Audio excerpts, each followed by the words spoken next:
cameras bright. Who's signed who? Who's on the move? Who's got receipts? We bring the proof. IBB10. Don't miss the show. Non-league stories, let them go. Facts, opinions, banter, bites. Sunday at 8. We're live tonight. Cougar Diaries on the mic. Bringing smoke if the story's right. Project Wood with the football brain. Breaking down the weekend game. Lee Penn, yeah, in bed by 10. Still got opinions again and again. Goalie Mont, is he on mute? Keep a chat and Sunday truth. Transfers, gossip, table scores. Managers knocking on dressing room doors. Clubs in form and clubs in doubt. We say the things they whisper about. IBB10, we're live tonight. Rumors flying, cameras bright. Who's signed who? Who's on the move? Who's got receipts? We bring the proof. IBB10, don't miss the show. Non-league stories, let them go. Facts, opinions, banter, bites. Sunday at 8, we're live tonight. Sussex football, this is the place. IBB10, remember the name. Live at 8. Let everybody know. Good evening, one and all. We are back. It's the IBB10 show. We had a break last week after a massive, successful live show. Shout out to Shoreham FC, Chairman Slaney for hosting that. Great night, packed event, thousands watching online, loads of opinions, news, rumours, debates. We've got the Four Musketeers, the Motley Crew, the Goodfellas, here live tonight. To my right, the man that has to be in bed by 10, Lee Penn. Lee, as a ginger, Yeah. how you doing, brother? Suffering in the heat, mate. Not gonna lie, it's been a tough one this year, but yeah, good, mate. Well, it's been busy. Obviously, you and me were at the Croatia game with YouTube. Yeah. That was an epic night. Mike was very shocked that it was a free bar and free food all night long till the end. He couldn't believe it. I absolutely took the piss at that free I bar. bet you did. Yeah, I actually bankrupted YouTube that night. So yeah, shout out YouTube for that. And then yeah, it's just been quite a nice weekend. So Friday night, me and the missus went to Harry Styles. Got to Sounds admit, epic, mate. I was a bit like, don't like him. Watched him live, you can see why he's the artist that he is. Like epic night, really, really good. And then yesterday, I was back at Box Park with YouTube. How'd it go? Yeah, it was good, mate. I mean, the game not so good. It was a bit. First half was just poor. Second half, all right. 2 goals, decent. We did what we needed to do. But yeah, mate, good. Now ready, refreshed, and back for this week. Lovely. And we got the richest man in football, the heir to the throne, the former goalie Mont, the man that was bombed out of Roffey but still managed to stay there and be a coach. Mont, how are you, my friend?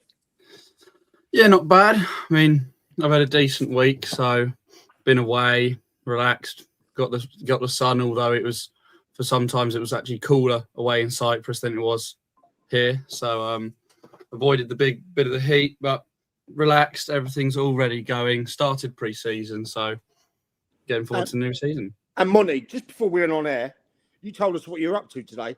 Can you tell the working class what you've been up to today? It is a tiring day. I watched the Grand Prix, and then I proceeded to pull up 30 to 40 oak trees out of my garden. 30 to 40 oak trees out of the Montgomery estate. Absolutely incredible work. First bit of manual labour I've done in years. There you go. And below me, the talk of the South, the most controversial person ever to hit a podcast, the DOF of Hastings United, Billy, the Project Wood. How are you, my friend? I'm good. Busy as always. Looking forward to being back on here. You know, like I said, I'm going nowhere. I'm staying part of it. I do want that let's just call it the Hulk Hogan, The Rock, Roman Reigns schedule. You know, like I will be. Got it. but I'm around. But yeah, no, all good. It's can't wait on the men's front. Can't wait to be back at it. We're in from Tuesday, so we actually start this Tuesday. Obviously, like Ishman League football starts a little bit later, so we are in on Tuesday with Ronnie and the boys, and yeah, buzzing to get started. Really, like the chit chat stops, the work, the next period of work begins. Hastings United Buzzing. Now, guys, it's pre-season, and the show tonight is about the movers and shakers of the Ishmium, the SCFL Prem, Div 1, 2, and that. Who's going and where? What rumours we've heard? We're going to give our opinions, but before we do that, a little message. This show is sponsored today by Brighton Landscapes and Garden Design. That is our friend Lo Edwards over at Salty. Dougie's got a little message for him. Lads, Brighton Landscapes and Garden Design are the best in the south. Get in touch with Lol Edwards for your next design. And just a little bit about Brighton Landscapes and Design. Whether you're dreaming of a complete garden makeover, a stunning patio, premium paving, fencing, artificial grass, or beautifully landscaped garden that's built to last, the team delivers quality craftsmanship from start to finish. If you're ready to create an outdoor space you'll love for years to come, get in touch with Lo Edwards on Instagram today for more details. Shout out Lo for doing that. He did me a favour a couple of weeks back that he didn't have to do, so I'm returning the favour now. There we go. Right, lads, let's get into it. First and foremost, it's not non-league. However, we are in the midst, not only of a heat wave, not only of summer, but the World Cup. And I can't do a show without mentioning it. Now the group games are out the way. The knockouts are coming. What I want from you guys is a bit of an opinion on how our performances have been this week, last week, in the group games, and really how far we can believe. Because ever since my first World Cup, which was 1990, Italia 90, the old Toto Schillaci, if anyone remembers. Monty, you won't. No. You won't remember him. But it's been heartache every year.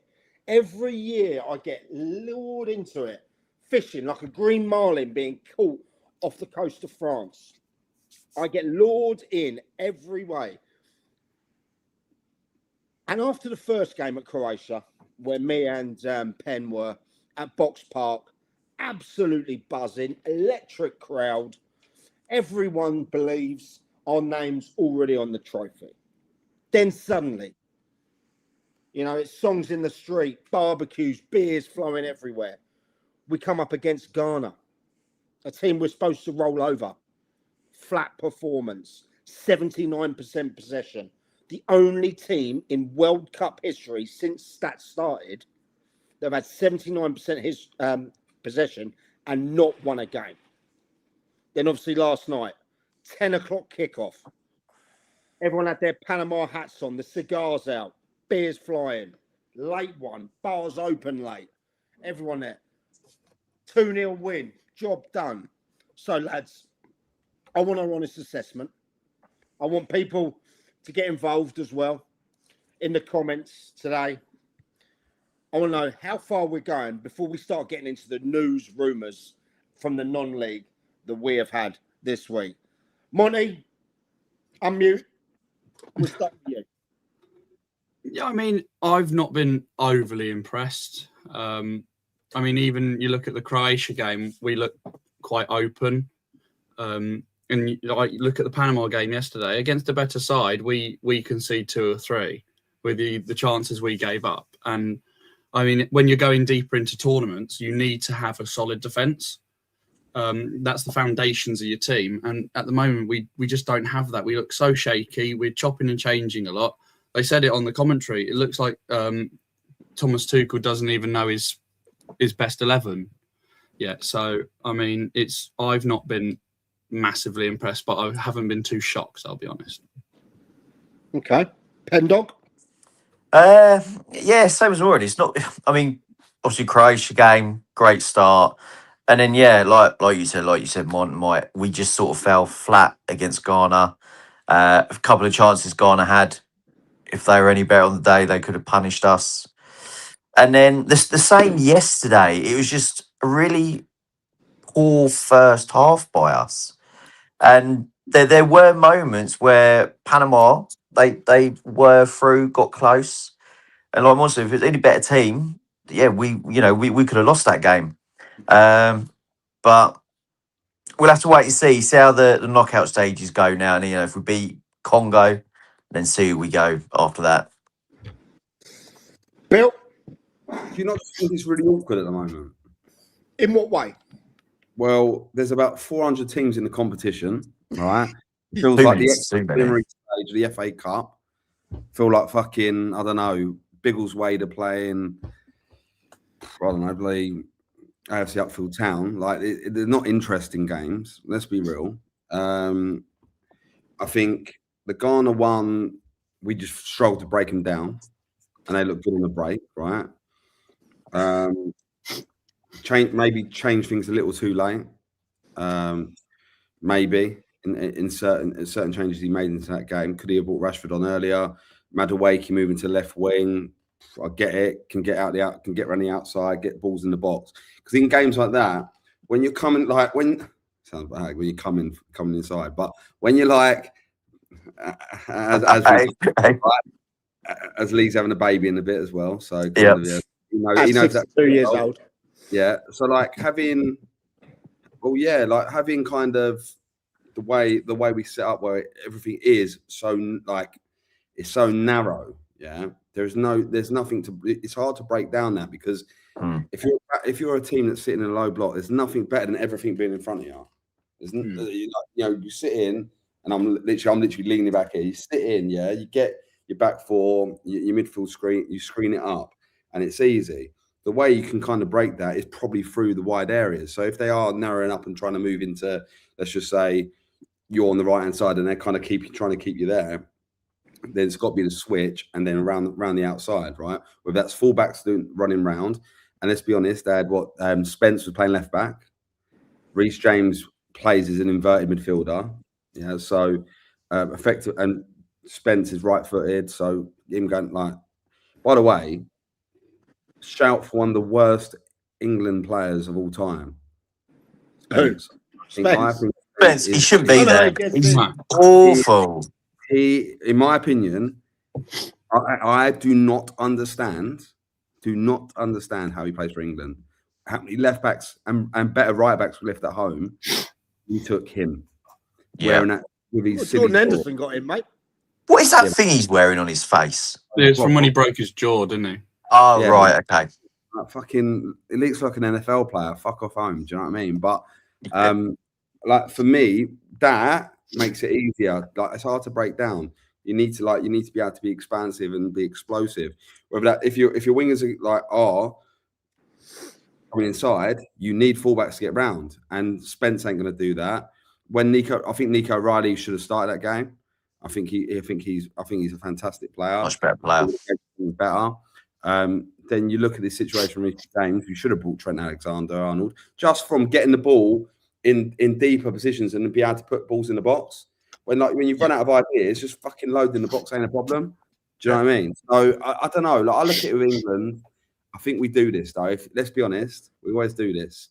We normally draw the first or second game. Yep. All the hopes get eroded. Everyone's sad. Everyone thinks it's not going to happen. And then we seem to just power through in knockouts, whether it's penalties, 1-0, whatever. Don't matter how you win these games of football, you just got to win them. Yeah. So I'm not too disjointed or worried about it. I think we've got enough firepower. Saka now starting games. Let's see how that plans out. The right back position is a bit of a problem. And look, John Stones shouldn't have gone to the World Cup either. He's not fit. So I don't know. Like selections are the selections. The Jordan Henderson one, I understand on a. How do you understand that one? I get it. It's great for the team. Like Yeah. all I hear about Jordan Henderson is He's like good around the lads. He's the mother hen, right? So he's the one who gets like.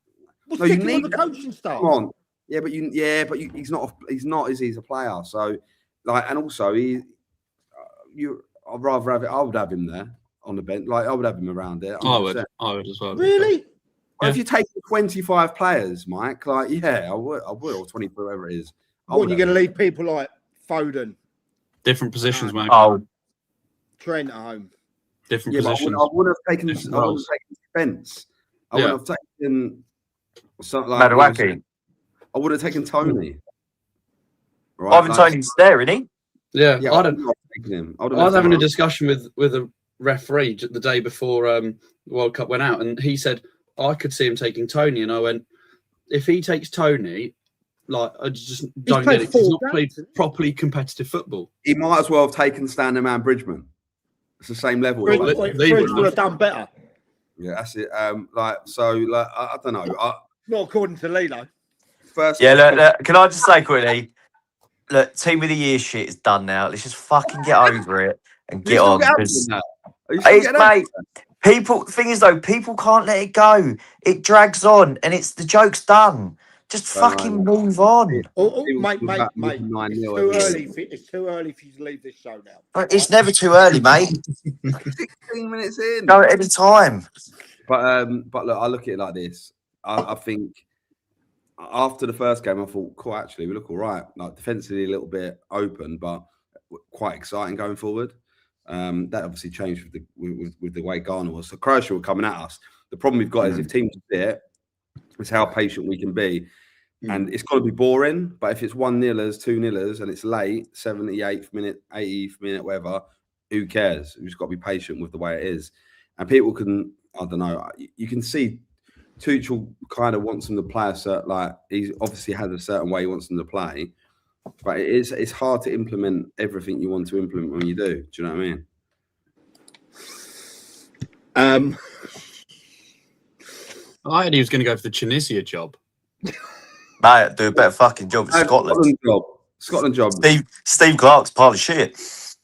There's no party without the jocks. Look, for me, I was too drunk at the Croatia game to really take it. Oh, actually, how the fuck did Grant Hearn get into Box Park? Right, listen here. So Grant might be watching, right? Grant's the former. It was invite only. He's the former Forest Row and East Grinstead manager, co-manager. He had a ticket to our live show, okay, which was the Sunday before. And I put his name on the gate. And he didn't turn up. And I thought, that's a bit rude, especially as he's joining the SNLF team as well. Yeah, so I thought, cool, bit of a piss take that one. Anyway, me and Lee are swinging back margaritas in this free bar with all these footballers and that, proper well out of place. And this woman comes up to me and goes, excuse me, Mike, your +1 is at the door. I said, what? She went, +1. I said, I ain't got a +1. It's me and Lee. That's it. Del Boy and Rodney. That's it. She went, no, it's here. Anyway, I think she's got it wrong. So I come out, I look in the distance, the opening of Box Park. And anyone's been there, it's a brilliant venue. Really, really lovely, brilliant venue in East Croydon. Yeah. I see a balded man. I thought, who's this? I get closer and it's Grant Hearn. He went, all right, mate, I'm here. I went, what do you mean you're here? And so he turned up thinking that was the ticket we got. But anyway, we managed to blag him in.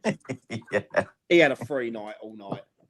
And going back to the England thing for me, right? Yeah. I was really deflated after Ghana. I have a habit of getting well into tournaments, bucket hat, flag, the lot, war paint on, 92 beers done before half time, the lot. And that really brought me down. So last night, rather than going to a boozer, I went to around my mates. Mate Alex Bryant, former goalie at Little Hampton and that. We had one session around there. And yeah, look, we're supposed to beat Panama. You know what I mean? We were going to beat them all day. But as Goldie Mont said, we left ourselves a bit exposed. They could have had a couple of goals. Same as the Croatia game, you know. I think you take Kane out of that team and Anderson, who I think's been playing well. And I think we're not an amazing, well-beaten team, I don't think. Okay? Now, everyone's going to say, look, everyone's going to be all songs in the streets. What was it, Wednesday when we play the Democratic Republic of Congo, the most undemocratic country in the world, by the way. But that's another thing. We'll roll them over. That's at 5 p.m. Everyone will be partying for that. But then you look ahead in my little brackets. You know, you get the old little things where you put your teams in and it goes down to there. It looks like if we win that, we'll probably face Mexico at the Azteca Stadium in Mexico at like 11 at night over here in a raucous, red-hot crowd, you know, in what will be heat. That's going to be a lot tougher than people think. That really is, you know. And then if we win that, we'll probably play Brazil, which would be 1 a.m. here.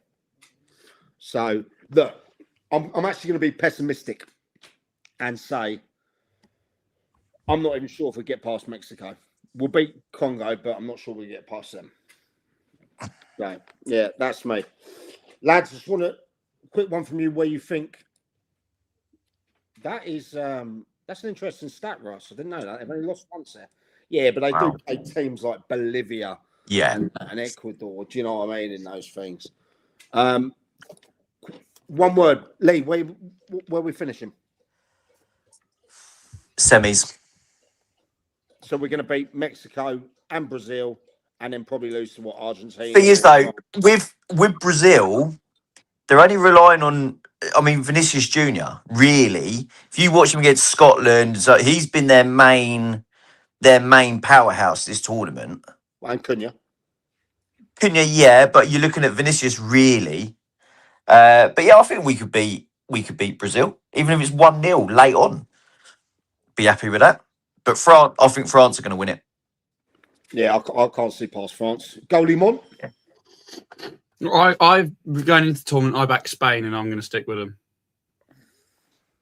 Okay. So. What? It always depends who you play, doesn't it? Like, it's easy to say you're going to get here, there, and everywhere, right? But there's no reason why in knockout football we can't do the business. I don't think. I wouldn't be shocked if we do, but also I wouldn't be shocked if we went out in the next round.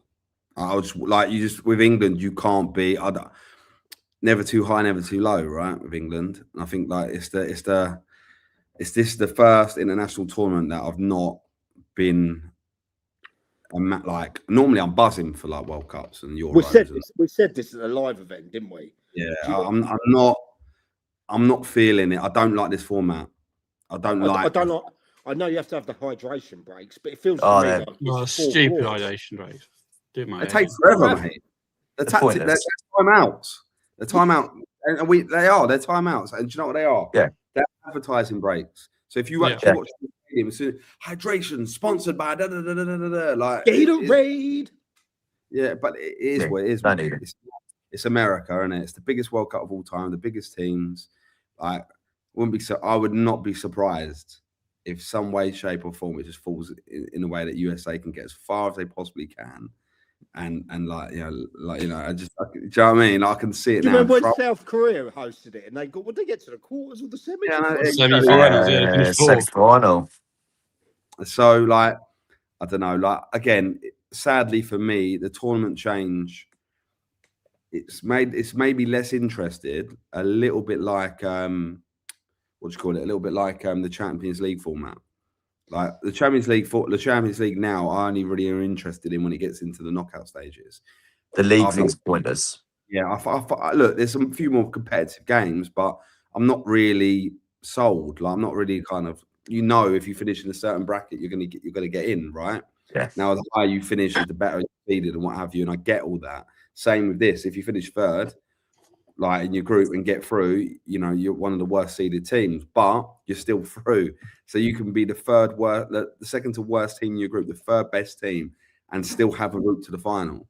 I find that crazy. So, so for me, I can't, because I've not watched enough games. I'm not going to sit here and tell you where I think England will get to, because I can't say educate. I can't be educated on it. But knowing England, they're going to get us somewhere. We're all going to get out. We're going to get, you know, St. George's on our faces. We're going to have like consider. That was after the first game. I'm going to Colombia, or going with Colombia. Or he's been on the Colombians saying that. Yeah, might have been, yeah. But yeah, I just think everyone's going to get really buzzing, and we are probably going to be disappointed. But fuck me, how good would it be if England won the World Cup? For me, we roll over Congo. We might struggle if it is Mexico, in Mexico City. I think we'll struggle. I think we might get done. I think that would be tougher than if we played Brazil. I really do, because of the home advantage. But look, I'm being pessimistic. I'll say we get past the next round and that'll be it. And everything from there is a bonus. Okay?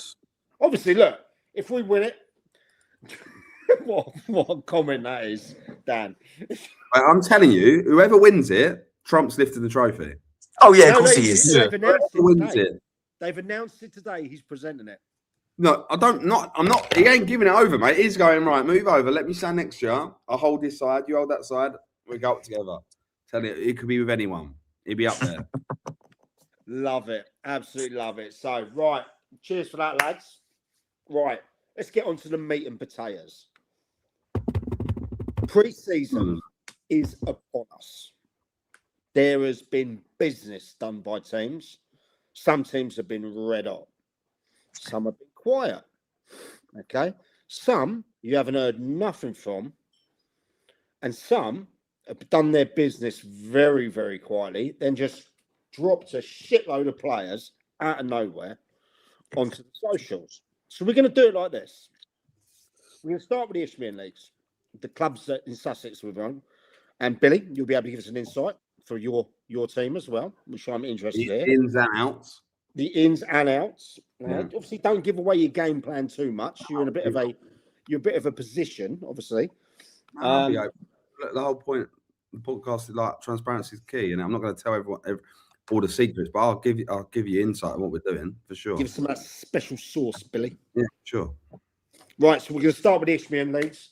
Then we're going to do the SCFL, and then with the SCFL Prem. All right? Yeah. Now, Monty, where should we start? In fact, Billy, let's start with you. Well, Hastings. You want to start Hastings? Start Hastings.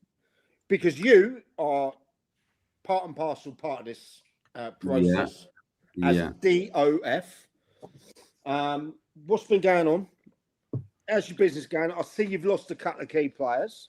I didn't think you'd lose. I wouldn't say lost. I would say we've Barry, Mace, they went, didn't they? Yeah, but Brad was going anyway. Like Brad's a top guy, but and it just didn't work out with him at Hastings, like physically for him. Like again, I've got a lot of respect and love for Brad on a personal level, but again, I'm always going to be honest. You know, when a player's not playing enough games due to injury or fitness concerns, you have to weigh up your financial risk, right? You have to weigh up how much it's costing per game, and whether it's right for the club, and if the player needs somewhere different. And I think it's Brad's come to Hastings for a year. He's from Hastings, Brad, so it's great for him to be able to have that opportunity to come and captain his hometown side. But I think a fresh move is right for both parties. If you look at everyone else who's left, most of them have gone down a level, let's just say. Okay. That could have been said for maybe two reasons. Maybe they want to play a little bit more locally. Maybe they are getting paid over the odds to play at that level. I don't know. Or it's just their level. and that was their level all along, and probably why we were wrong end of the table, right? Yeah, you have to be honest with those things. You have to. Yep. It's not one individual player's problem, but recruitment is huge. Jordan Mace, just to clear that one up, he because I liked him when I saw him. Joe, I will never speak badly of Jordan Mace. He's a lovely lad. He was fantastic for us last year. It was great at his age. You know, he's 28, 29. You wouldn't look at him. He looks younger than that, mate. Looks like Monty's age, doesn't he? Yeah, but or your age. Me, I wish, mate. Yeah, I wish I looked that young and had the hairline of Jordan Mace. That's for sure. But I won't speak badly of him. But he got an opportunity to play for a big club, and did well in a really tricky situation. His scenario makes sense that he doesn't play for us anymore, but it wasn't as simple as, oh, okay, you don't play for us, see you later. It's very well known that we put him under contract. He was a contracted player at the football club, and this is something I want to talk about, not necessarily to the Jordan Mace thing, but I got a private message saying it was a disgrace that we did a deal for Jordan Mace to leave rather than him just leave. And again, this wouldn't have come from Jordan Mace. For people that don't know, Bill, where's he gone? He's gone to Roffey, obviously. He's gone back to Roffey at step 5. But he was on contract, wasn't he? He was on contract. So what was the problem? There was no problem. But he wanted to go. His personal situation has changed, which makes sense for him to play more locally to where he lives. Roffey's a club that's very close to his heart. Yep. So we're not just going to release players from contracts, because if we do that, what's the point of contracts? Like, there's no precedent if you do. Oh, if I do that, it means any player that we sign on contract can walk out the door the same day. Like, contracts are there for 2 reasons: one, to protect the player, but also to protect the football club, right? So we had to do a deal. Like, obviously, I'm not gonna. It's undisclosed, but we did a deal that suited us and the lad as well. We did it in the best interest of him as well, but to honour and respect the contract that was in place, because it's important. I've come back into the football club to run Football Matters, and I'm not gonna not run Football Matters professionally. Like, we're not running a rinky-dink organisation. It's Hastings United Football Club. So we have to do things the right way, and also not be mugged off. Right? We have to make sure that we're not being told something for someone to then go and sign for someone else. Right? Because that could happen, and it was never going to happen to Jordan Mace, but that could happen. So we had to make sure that things were done in the right way. Or we would have sold him to the highest bidder, simple as. But we didn't. We didn't want to do that because we wanted him to go to the destination that he wanted. But going back to the contract situation, and this is, I always put it in devil's advocate for a player, right? And I'll ask Monty this as a player, right? You want out of a club, let's just say privately, you think you want out of a club for personal situations, but in the last game of a season, you break your leg, right? That still scenario plays up, but you've got a year left in your contract. As a player, you're sitting there collecting your money week in, week out, right? You're collecting your money. You're not turning around and saying, do you mind releasing me? Because my personal circumstances mean I can't get to training. You're sitting there as an injured player taking your money because and also you signed a contract. That's your prerogative to take your money. So it works both ways. So when people make uneducated, let's just say opinions on matters of contracts, I think they need to educate themselves why a contract's important if you go and sign a contract. Now, we can sit there and say players aren't educated enough around contracts, and I reckon that's the case in certain scenarios, right? If you've played the majority of your career at a certain level where it's pay per game or pay non-contract, then it is a little bit tough to understand that you're obliged to, if you sign a contract, you are that club's player, whether you like it or not, until your contract runs out. But then saying that, on the flip side of things, we've just moving on. We've obviously done a new thing. Finn Chapman was out of contract. We've just renewed his deal, which I think we need to see the best of Finn Chapman now. I think he's a lad that knows what this club means, and if we're going to get this club and the mentality of this club back in the right way, which is the biggest thing this summer for us to look at, being aggressive, hardworking, loud, like being Hastings, he needs to step his game up now, and he knows that, and he's good enough to do that. We've got Sam Pigeon, who's I think the best centre half in the league. I rate Pigeon. I think he's a great player. Yeah, and we're delighted by that. Sam King we brought in, who was at Merstham and South Park. He's played over 160 games at this level of football. 6'2". Will work his socks off as an 8. Probably likes too many yellow cards, but I'd rather that than a fanny in midfield. Do you know what I mean? Obviously Freddie Legg is under contract as well. Harry Haynes we signed to a new contract, and then we'll announce players as they come through. But I'm gonna make it very clear that the good thing about Ronnie and the staff there's no panic. There's no panic. Ronnie knows what he wants. Ronnie knows what sort of players he wants that fits the identity of the football club. And we've got a good mixture of established players that we've kept, players that we've brought in. Also Delwyn Dua as well, I think will be I think that one people go, oh well, it's Delwyn. But I think he's gonna be I wouldn't be surprised if we end up selling him within a year. I wouldn't be surprised. 12 years of age. Huge, 6'4", I think he is 6'5". Rapid, yes, he's coming back from an ACL injury, but he did all his recovery at a professional club. He'd be a real asset for us defensively next season as well. So when you look at that, when you look at some of those that we're still negotiating with at the moment to bring through the door, when you look at some of the young players that are now going to break through and come through from our academy, we're in a really good place. But there's a couple of seasons the club's had doesn't give patience to support base, right? They want to see players signed. They want to get excited. And my thing with them is be patient. Pre-seasons play out. There'll be players at clubs higher up that might not get a look in and will be looking to move on.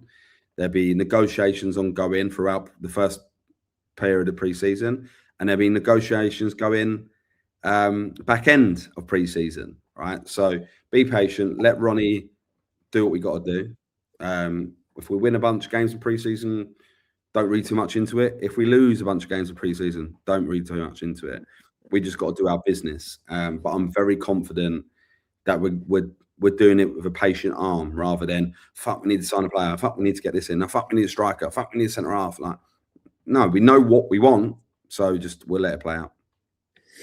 Wicked. Well, I like that. I know.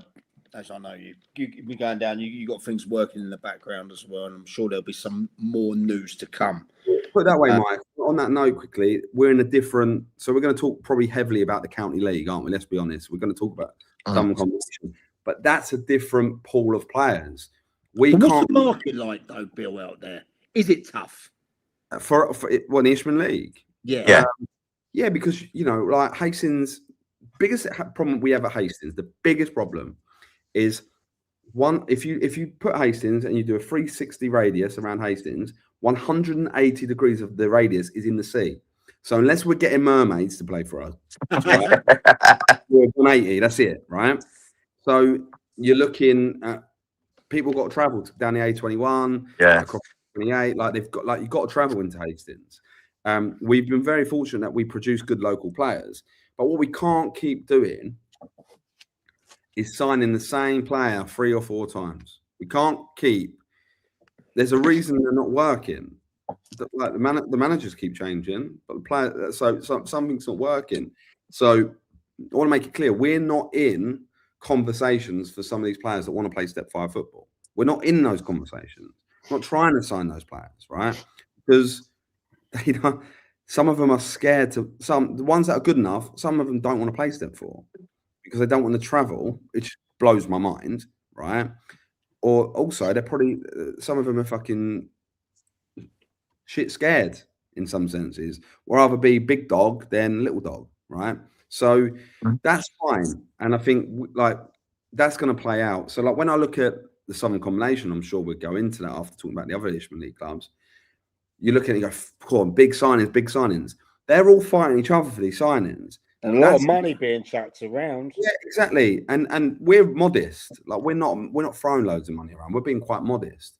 But you look at that and you go, well, a lot of those players probably can earn a bit more to go and play for some of these other clubs who are desperate to get out of that level.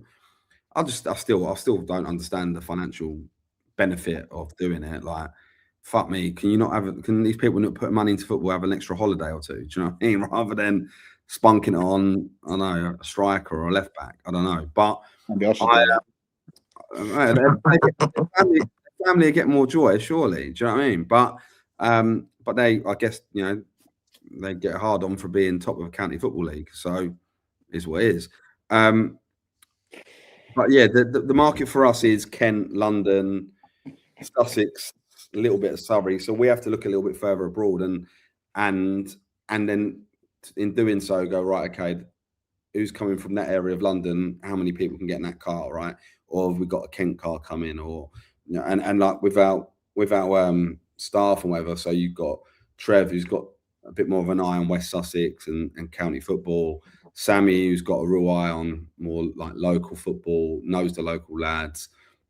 Plus, has played nearly 700 games for Hastings, right? And then Ronnie's obviously played a really high level. I say really high level. You know, 1 step 3 last year with Folkestone.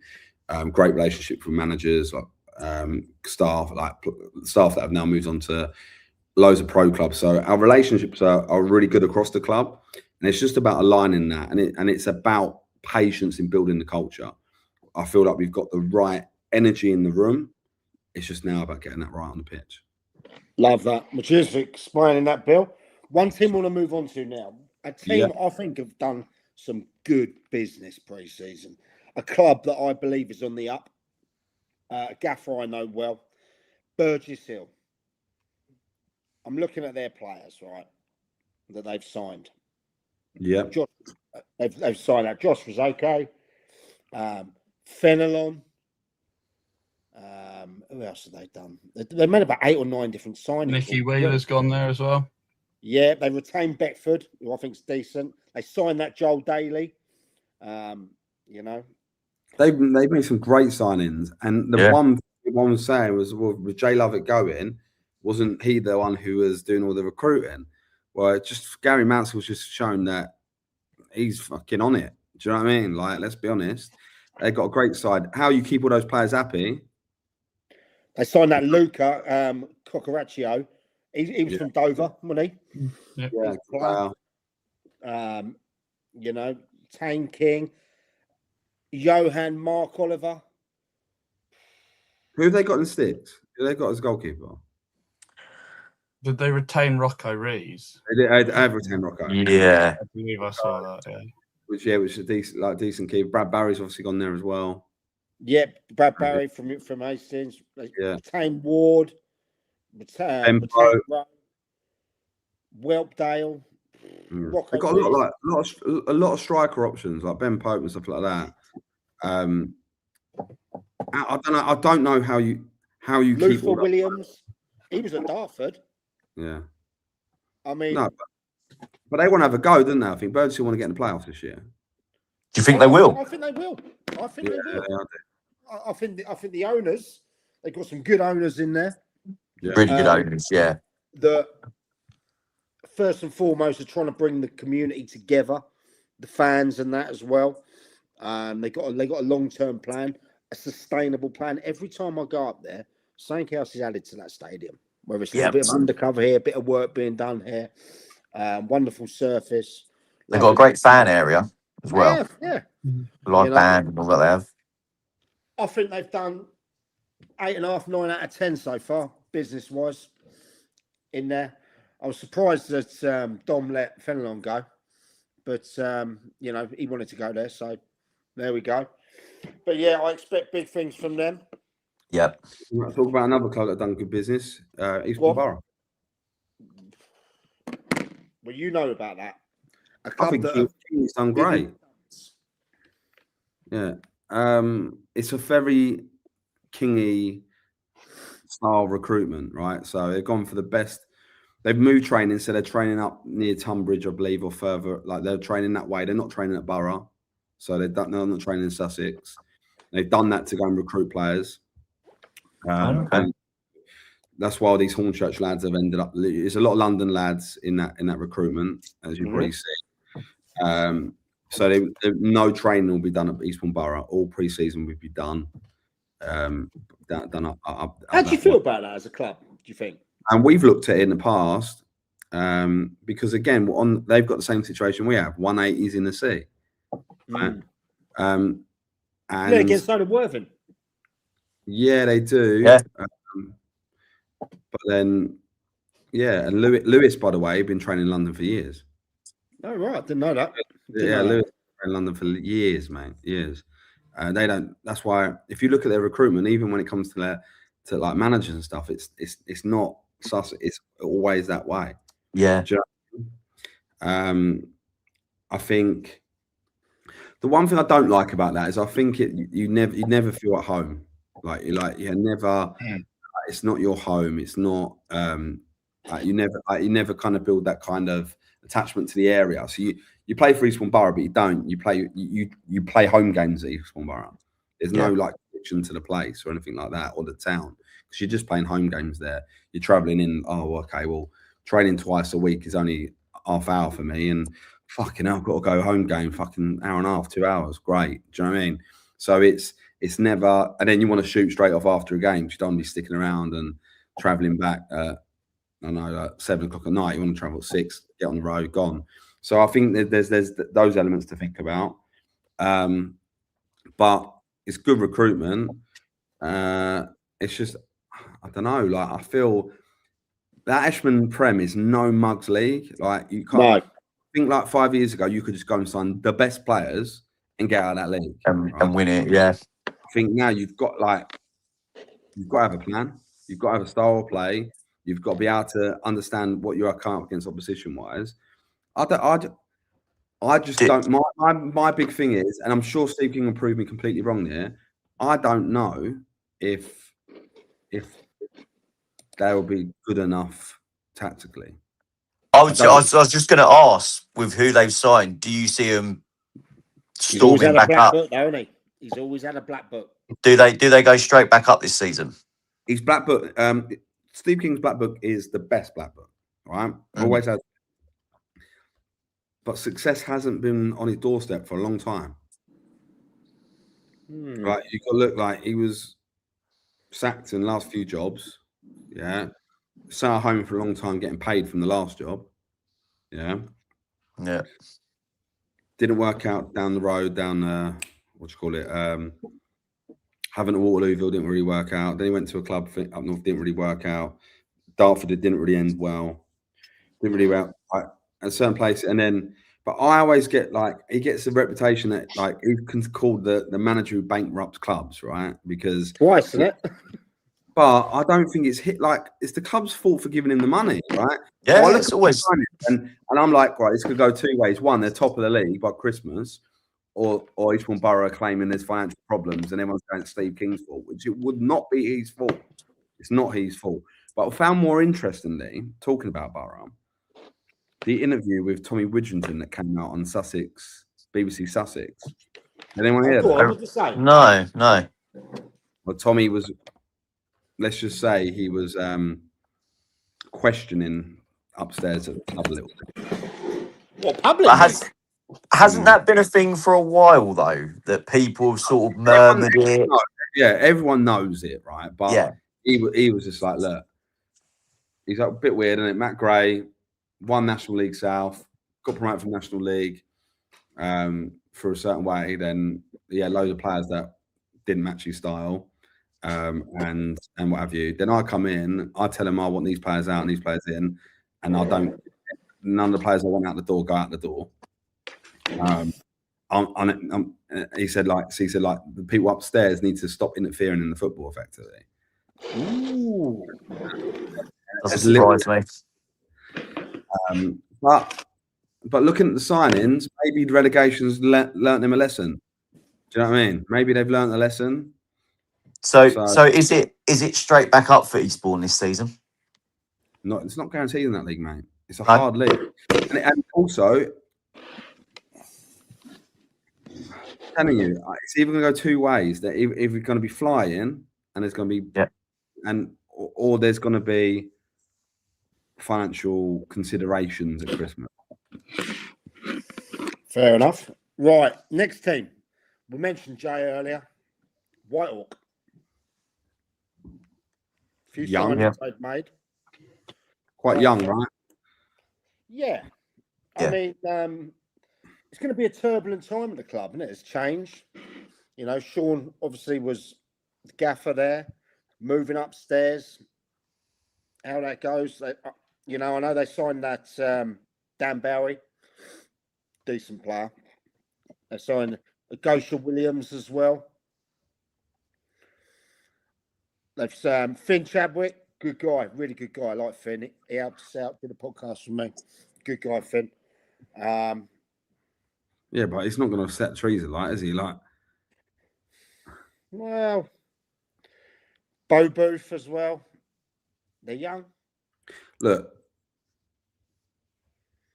the reason it worked so well for a while with previous managers is because they dealt with the structure well.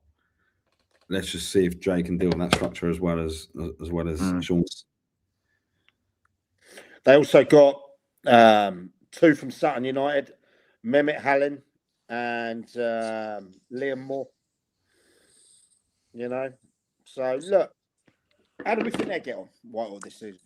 It'd be interesting because Whitehawk they're always down that bottom half. They haven't done anything for a long time. No, they always struggle. I mean, Jay could come in and could he change that first season? I hope he does, but I think it'd be a slow build. I don't think they'll fight relegation this season. I think he'll keep them just above, but it's going to take him a good maybe 2-3 seasons to get what he really wants and built. I find this hard because I really like Jay. I really like Jay. Jay's a good guy, mate. Really rate him. Yep. But I think Whitehall could get relegated this year. Nah, not for me. All right. This will be clipped. Last time I said that. And that, by the way, isn't me like I just don't. It's a fucking tough league, and there's it's getting tougher and tougher. I think they might just be behind Burgess Hill in pecking order of sort of quality signings this end of the pond. Yeah. Right? This end of the pond, this end of the country. So I can't see it, and I think Three Bridges will be better than them as well. So Whitehall don't. If Jay's losing games of football, they're not going to be patient with Jay. They're not going to go. You don't think? No. When has Whitehall ever been patient with a manager? Apart from Sean. And he moved upstairs. Yeah. Okay, fair enough. Yeah. Speaking of Three Bridges, then. Yeah, go on. Team at the moment. Have they signed anyone? Have they announced anything? They've announced a load of retentions. They retained 15 players of their squad last season. They're doing a Hastings when we went up. Effectively keeping the same side, maybe add 1 or 2 to it. But don't forget that side are young. They got some young, really young players in there that have come up. I'm telling you this. This is what's going to happen with them. Then this is you lot might think I'm talking shit, but after the high of last season, they will finish 8th or 9th in the league because they will just get close to playoffs and just not make it. But they'll be the surprise package of the league, so no one will expect them to be up there. But like Chichester from 2 years ago. Yeah, or like what exactly. Burgess, I think Burgess will go up. I don't know. I've just got this feeling they're going up.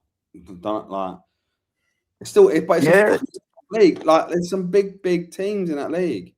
Massive teams.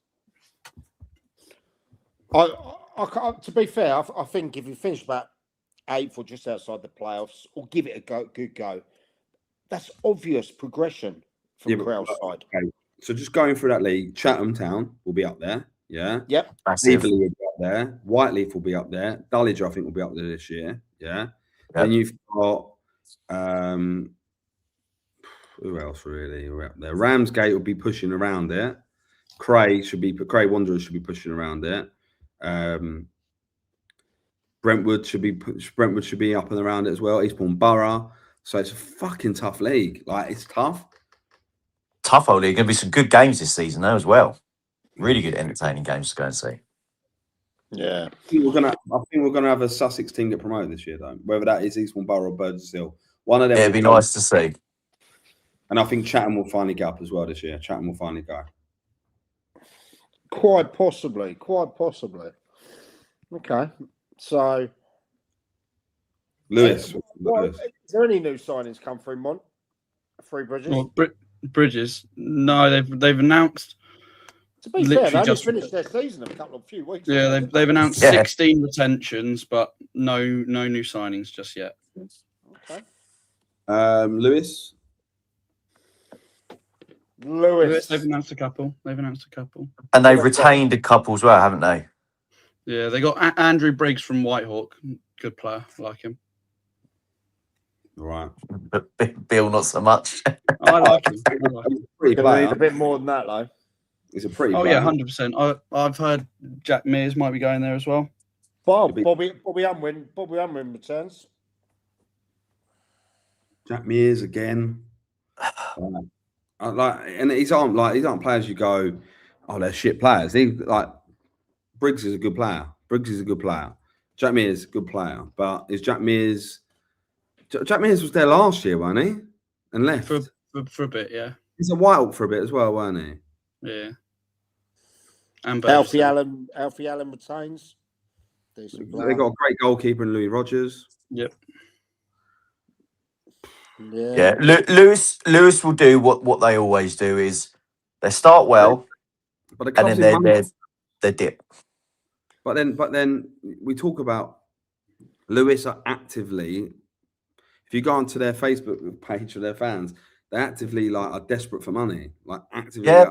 I think it's well documented, isn't it? They haven't got any. They had. So how are they going to compete?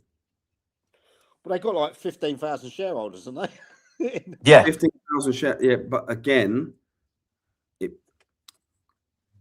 club was financially okay because it had big sponsors and the women's team. Yeah, but they made an error there. What? I think they made an error there when they had that Lyland Scott deal and everything like that. So they paid the men, the women the same, which is fair enough. First team to do that. But then it all went tits up, didn't it? Yeah.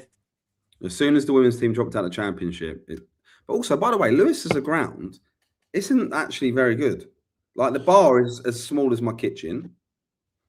Yeah. Well, I used to love playing the Dripping Pan because it had wicked catering afterwards. The food. Food afterwards is brilliant. Yeah. Not anymore. They've sold their cooker to pay for Andrew Briggs. I don't know. I just think Lewis is one of those clubs that rode a bit of a wave of trying to be a bit kind of different, and then it just didn't. But the problem they've got is they wanted to sell the thing that made them different. They've been trying to flog the women's team. They were trying to flog them and get rid of them to get money in, right? I just don't know when does it come to. They got rid of loads of their youth teams as well. They got That just left the 18s as well. Yeah. To concentrate on Lancing. It makes sense because a lot of the year twos anyway. Yeah. So it makes sense that he kind of moved on from that group because that group were with him at Whitehawk. Somewhere before that, they were Lancing under 16s, Whitehawk under 18s year 1, and Lewis under 18s year 2. So they were, so they moved around. How long do you think it is till Lewis are in real serious trouble? Oh, you just never know, do you? Yeah. I think with Lewis, I just think I I just think I think it's really struggling. I just see it always pop up on my thing. I think they last year they launched an emergency appeal to raise 120 grand to support to avoid insolvency. They that it is well documented, and you go onto their Facebook Lewis. They've got a Lewis kind of let me see if I can pull something up. Lewis fan page, Lewis FC supporters. Let's see if there's anything latest on there. Yeah, all right. Here we go. It's let's have a look. There was loads of stuff on there. Well, they've moved away from night and they've gone to hope and glory, haven't they? Yep. And then, and even to the point, 25th of June, someone posted. Apparently, the club has now appointed a social media officer. I hope this is voluntary role and not paid. Oh yeah, Will. That's Will Bugel, yeah. And he got some shit for that. I know Will. Yeah, he did the stuff at Ringma. Will know him. Good guy. Does a bit of work with the cricket as well. Been involved with them. I thought it was a bit of a snidey comment. I did, but I saw it. Yeah, he came out and said as well it's voluntary as well. So yeah, good luck, Will. Defended it. Right. On the takeover investment, progress is slow and hope but ongoing. A subgroup of directors is handling detailed talks, but the key decisions remain with the full board. So they are looking to sell the club. You need to. I don't really see what. It's not. It doesn't look the most attractive investment at the moment. That one, to be fair. Right, next one I just want to mention about a club I'm going to see a few times this year. A club that I know quite well. I know the gaffers down there. I know the players. Littlehampton Town. Tough last year. Just avoided relegation on the 1.01 point goals, or whatever it is. Yeah. Saw my man Mitch Hand midweek. I was playing cricket, obviously batting like a beast as usual, at the Sportsman, because that's another thing that the Littlehampton Town have the cricket there that takes a bit of priority early this season. He's retained a lot of his side, brought in some new faces. Interestingly, brought in what I thought was one of the best players in the SCFL Prem last year, Dion Jarvis, double winner at Stenning Town, formerly with the club in their FA Vars run. Top guy, guy I like. He's Harry retained, Heath. He's retained Tejan Sparks, a guy I had at Arundel, beast of a player. Oh, I love him. I love Tejan Sparks. Great player. Sparks is mate. I signed him at East Preston at half time when he comes to watch the game. He comes to watch the game. I didn't do my team talk. I let my assistant go in and do it, so I could go and sign him. Just saw it because he's actually Ben Hack's cousin. Ben Hack's guy I signed at 16 as well on his birthday. He's brought in Charlie Robinson from Wick, who was at our live. Yeah. George Taggart from us. Sorry? George Taggart's gone there. Taggart, yeah, good player. So he's very close to Harry Heath, so that's probably why he's gone there. Yeah, exactly. So I think Mitch, he don't have the biggest resources down there, him and Gaskin. But they have a bit of the old crazy gang type mentality, you know what I mean? They got some naughty ultras in that crowd as well that literally could party for days. And they sometimes get to be the 12th man. So I'm hoping to get down there. They also brought in a lad who's only about 16, 17. I know his dad, Jez Long. Brought in Rio Long from Bognor. Okay, young lad. He's gonna be a hell of a player, mate. A hell of a player. He really is. He buzzed up the youth leagues and stepping into proper football now. I rate him. He's going to be really good. So, yeah, we got that going. I think they'll do a lot better than they did last year, Littlehampton. I really do. They're looking for a nice little FA Cup or Vars run, as you do. He's got unfinished business, in he, Mitch, in the FA Vars. He said Yeah, they're not, well, They're not in the Vars though. not in the Vars. They're in Choke, the sorry. They Choke, don't make. sorry. he when I interviewed him, Mitch, he said he he never stops thinking about that day after Wembley when they got defeated there after the season they had. But yeah, look, I'm looking forward to seeing what they do. He's interesting, he wouldn't have mind coming down to the Prem. He did say that He did that, yeah. because he would have put together the Avengers to go and try and slap around, your Hayward Heath, your East Grinsteads, your YMs, your Eastbourne Uniteds. We'll talk about that in a bit because I think, Billy, you might be right. I told you. Yeah. So, right. Any others from those leagues? No, I think we covered majority of it. Yeah, Okay, then. What I would like to mention now, guys, just quickly, is since the brands come together, the SNLF and IBB10 under the one banner of Dugout AI, we have the SNLF show coming back on the 8th of July, Wednesday the 8th of July. 8th July, new show, new hosts, new features, powered by Dugout AI. See you in the dugout. So that'll be coming back. We're going to be switching it up. Now, SNLF had a team of the week and a team of the month competition. Now, that was decided by the three guys that were doing the hosting, not me. I only think it's fair that IBB10 Show should have a team of the week and a team of the month, which gets a trophy as well, that will be picked by you hosts.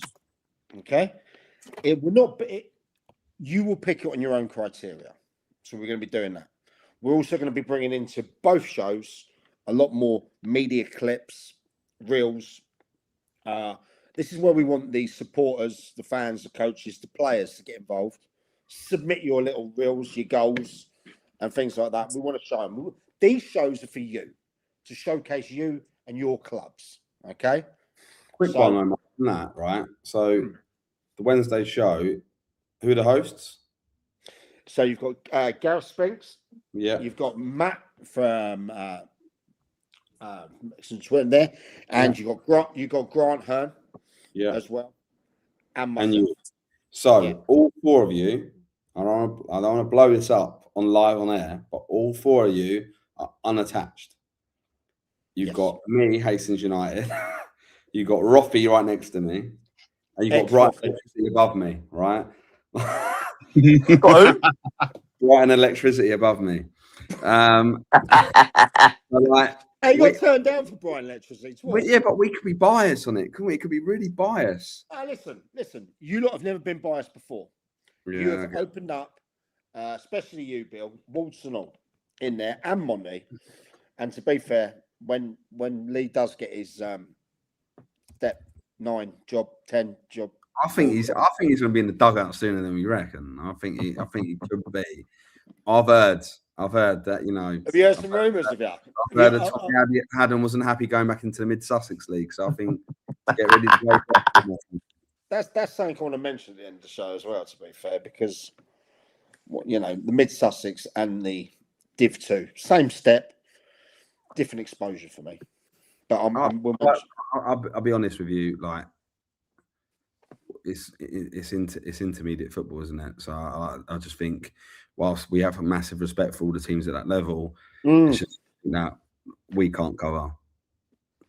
No, I think you're right there. So, but yeah, so that show's coming back on the 8th of July.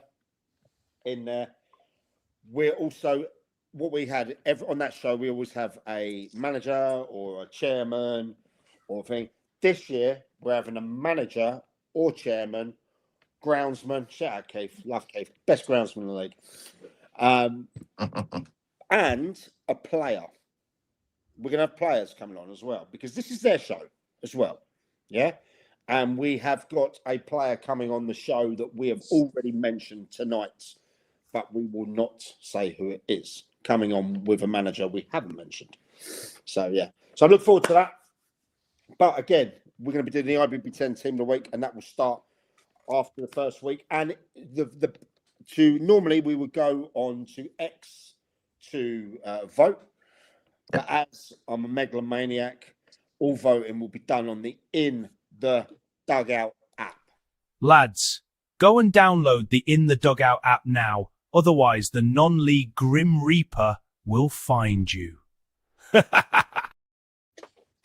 Well, me and Doug are gonna fall out, mate. I'm telling you. Mate, don't get on Dougie's bad side, mate. I can tell, mate. He's not having it. Me and him ain't spoke since. But you know what I mean. So moving on, right? Let's get into Div 1. Let's get into the teams there, the movers and the shakers, because I know it's going to be bumper prem. Monty, lead the way. What team are we going to start with?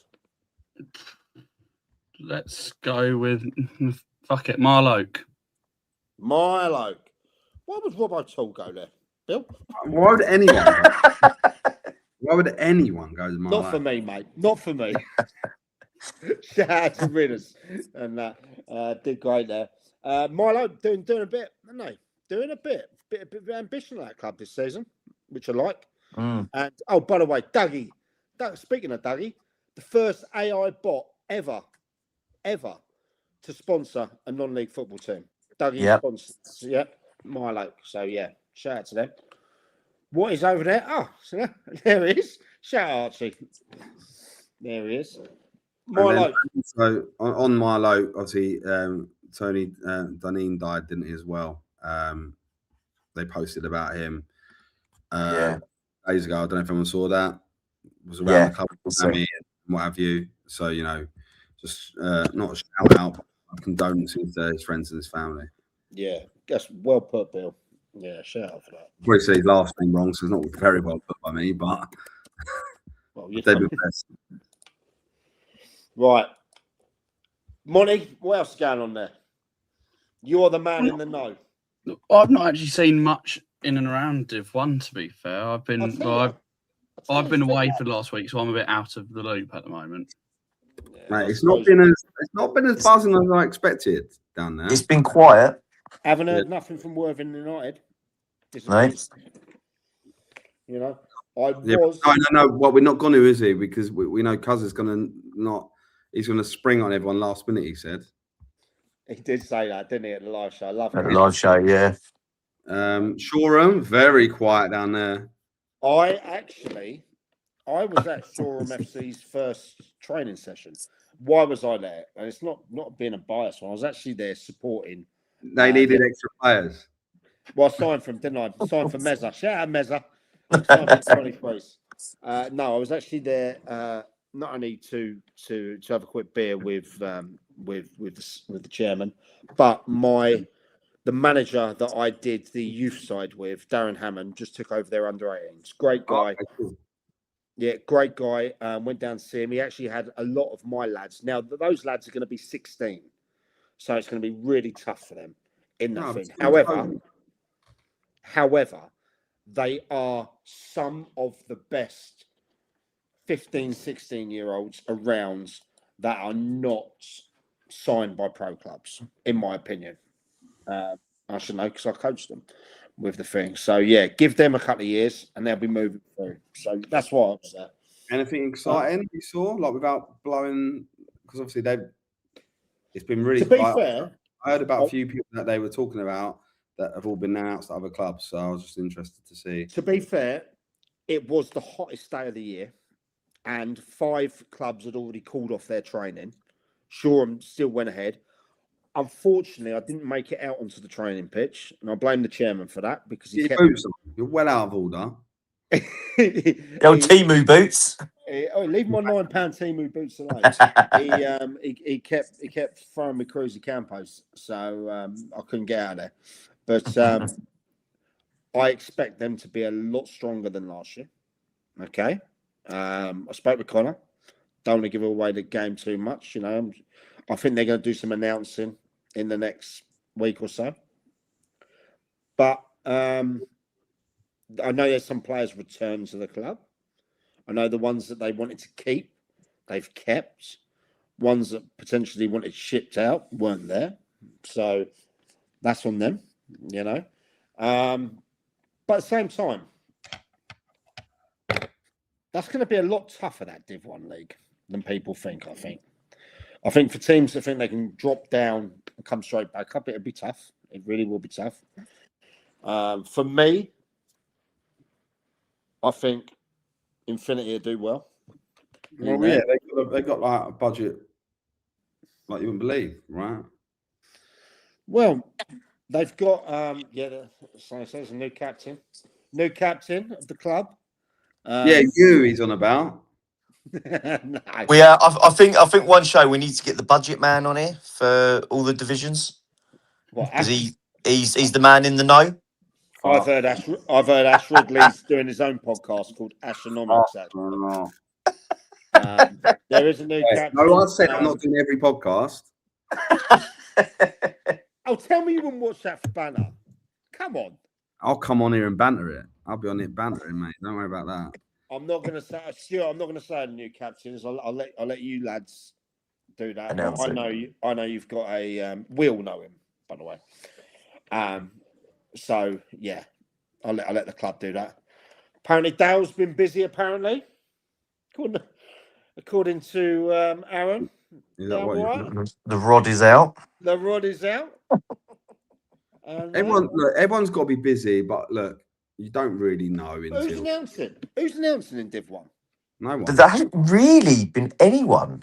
I see a lot in the Prem that we talk about. Yeah, nothing. Div 1's been like Loz has been quiet. Nothing.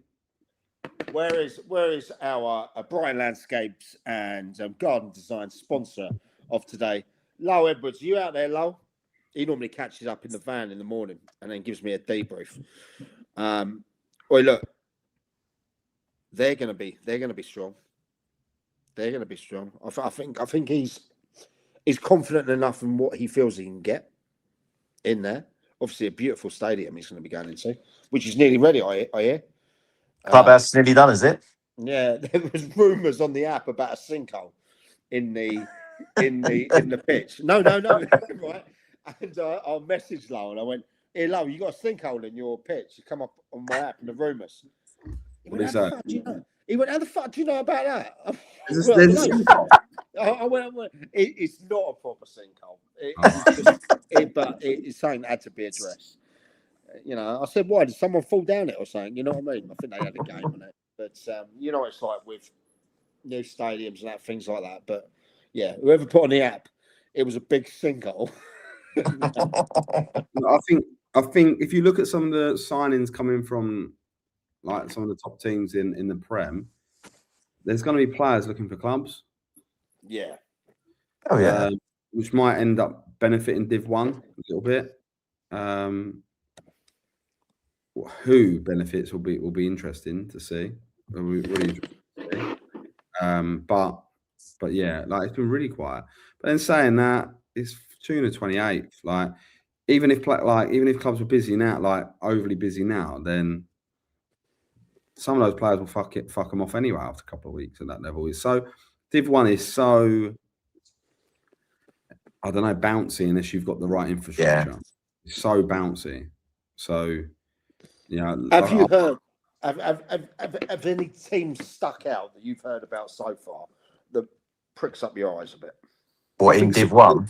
I think Saltden will do the business this year. Yeah.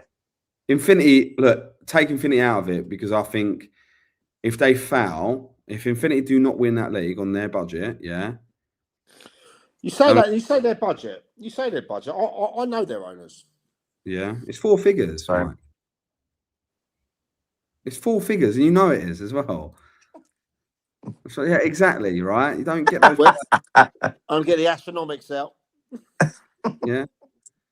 Ashley Ridley said it was £2,800 a week. That's what he said, right? So it's double that. It's double that. Yeah, Jody, so half that. Bail me up. Jody, bail me up and tell me the exact figure, mate. I've heard the numbers that are getting floated around it's double. It's 4-figure. It's a 4-figure amount, right? And I'm going to put a bit of pressure on them now. If that's true, and they do not win that league, yeah, or get promoted on that money, same with Forest Row when Forest Row in that league as well, yeah. I want to talk about them in a bit. Yeah, obviously it's a different Forest Row now, but that let's just say the franchise FC of East Grinstead, like they're now called East Grinstead, but they were Forest Row. Cool, Ian won't like that. What franchise FC? Francis, No, not Forest Row. Like the people that like the budget went to left Forest and Row. yeah. Mate, I've got all the time well for Forest Row. I've got a load of time for them. A lot of time. Yeah, I got a lot of time for Especially Ian as well, yeah. Ian's Ian's top bloke, the chairman's top bloke, right? Loads of time. But look, like if you do not get out of that league, spending over £1,000 a week, yeah. If you do not get out of that league, spending that sort of money, it's a fail. So not just a foul. I think they are like whoever does that at that level and doesn't succeed, they become the laughing stock of Southern combination football. It's fair point. They have to paint their faces with cloud paint, put a nose on, put a wig on, and say we fouled. If they are spending it, if they're spending less than that, that's fine, right?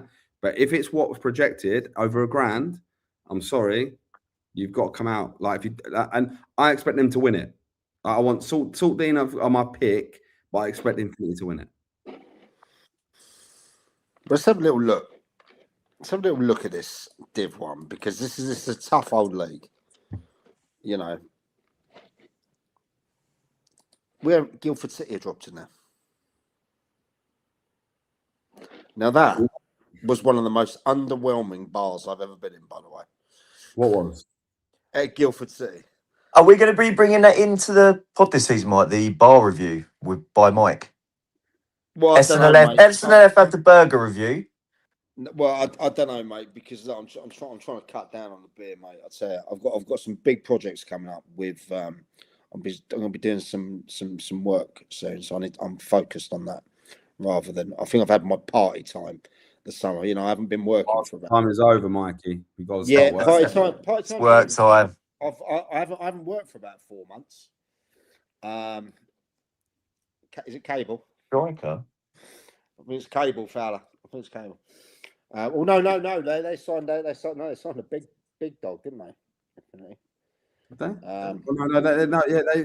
But look, they can tell if they're not throwing dough around, fine, right? Absolutely, like not an issue. And also, if they're throwing around money, again, it's not an issue. But when you throw around that sort of money, you have to back it up. Like you can't be throwing around big coin and Zach Willett. Yeah, that was it. 88 goals in 81 games at Step 5. Yeah,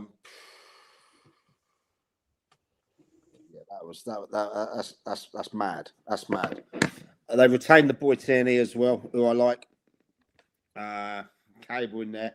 Look, they got big plans. That club. They expect massive, yeah. Yeah, they want to get up, don't they? It'd be nice to see him do it as well. I mean, you got unknowns in this team as well. You know, you got Clanfield, Dial Square, Guildford City. Yeah. Clanfield, that's a trek to get to. Or aren't they playing at Havant Waterlooville, Clanfield? No. I think so. I think. Yeah, are they? That. Yeah, Havant Waterlooville, they're playing. I mean, that's something, isn't it? Fuck me. It's where their home games are, yeah. Short of Chelsea far enough. Really? They play. So what happens when they play Westfield? They have to leave on Thursday. It's overnight stays, mate. Overnight stays. Yeah, I believe so. Their home games are Havant Waterlooville. Wow. Okay. Dial Square. Don't know anything about him. No.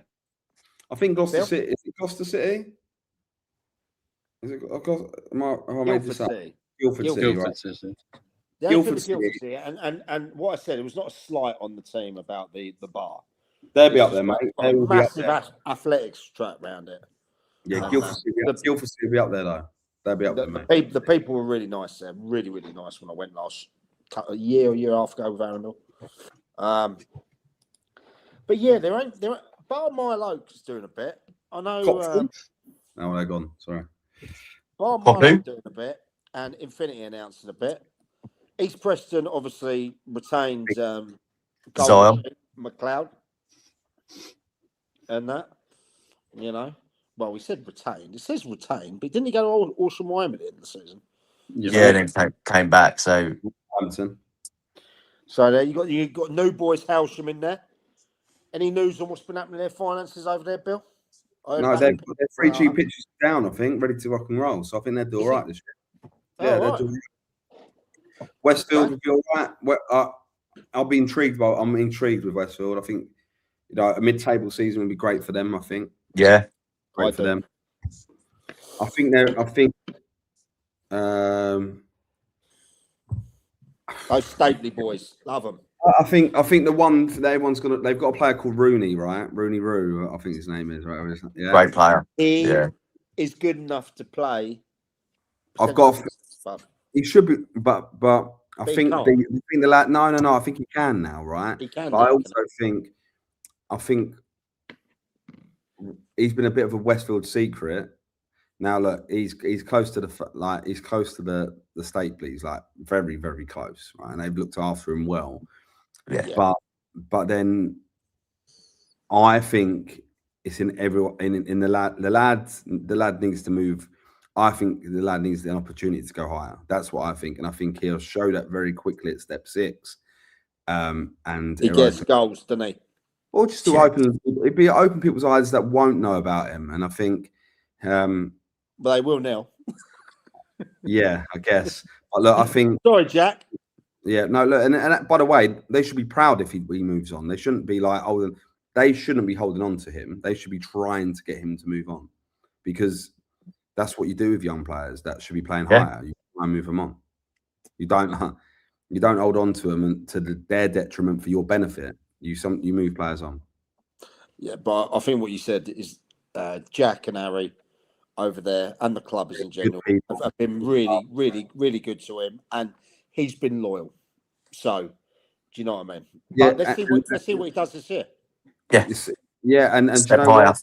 I think they'll do all right. I think I said it on our live pod, didn't I? I said I think they'll be up there.